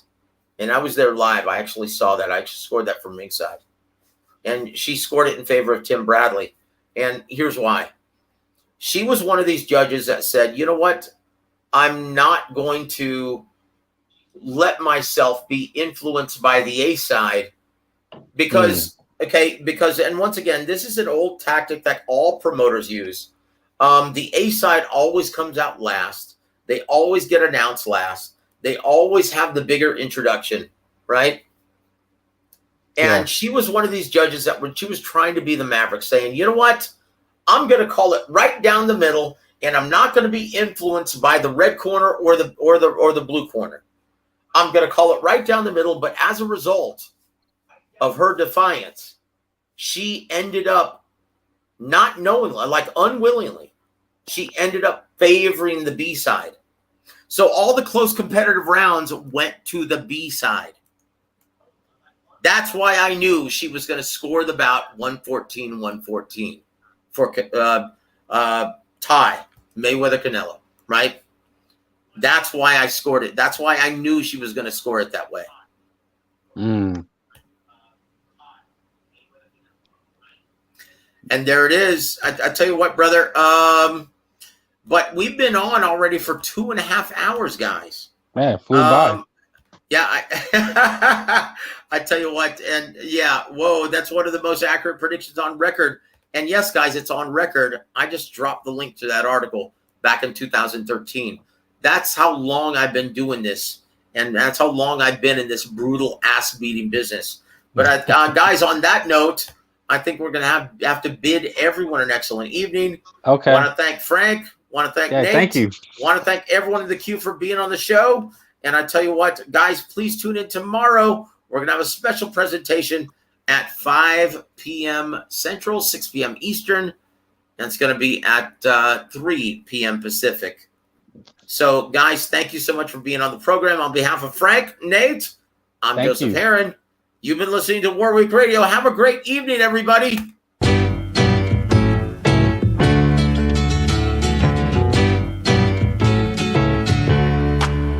Welcome back.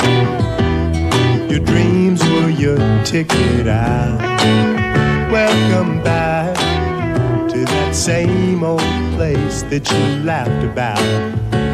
Well, the names have all changed since you hung around, but those dreams have remained and they've turned around. Who'd have thought they'd lead you? Who'd have thought they'd lead you? Back here where we need you. Back here where we need you. Yeah, we tease him a lot, 'cause we got him on the spot. Welcome back. Welcome back. Welcome back. Welcome back. Welcome back. Welcome back. Welcome back. FightSaga.com presents WAWR Week Radio Chats with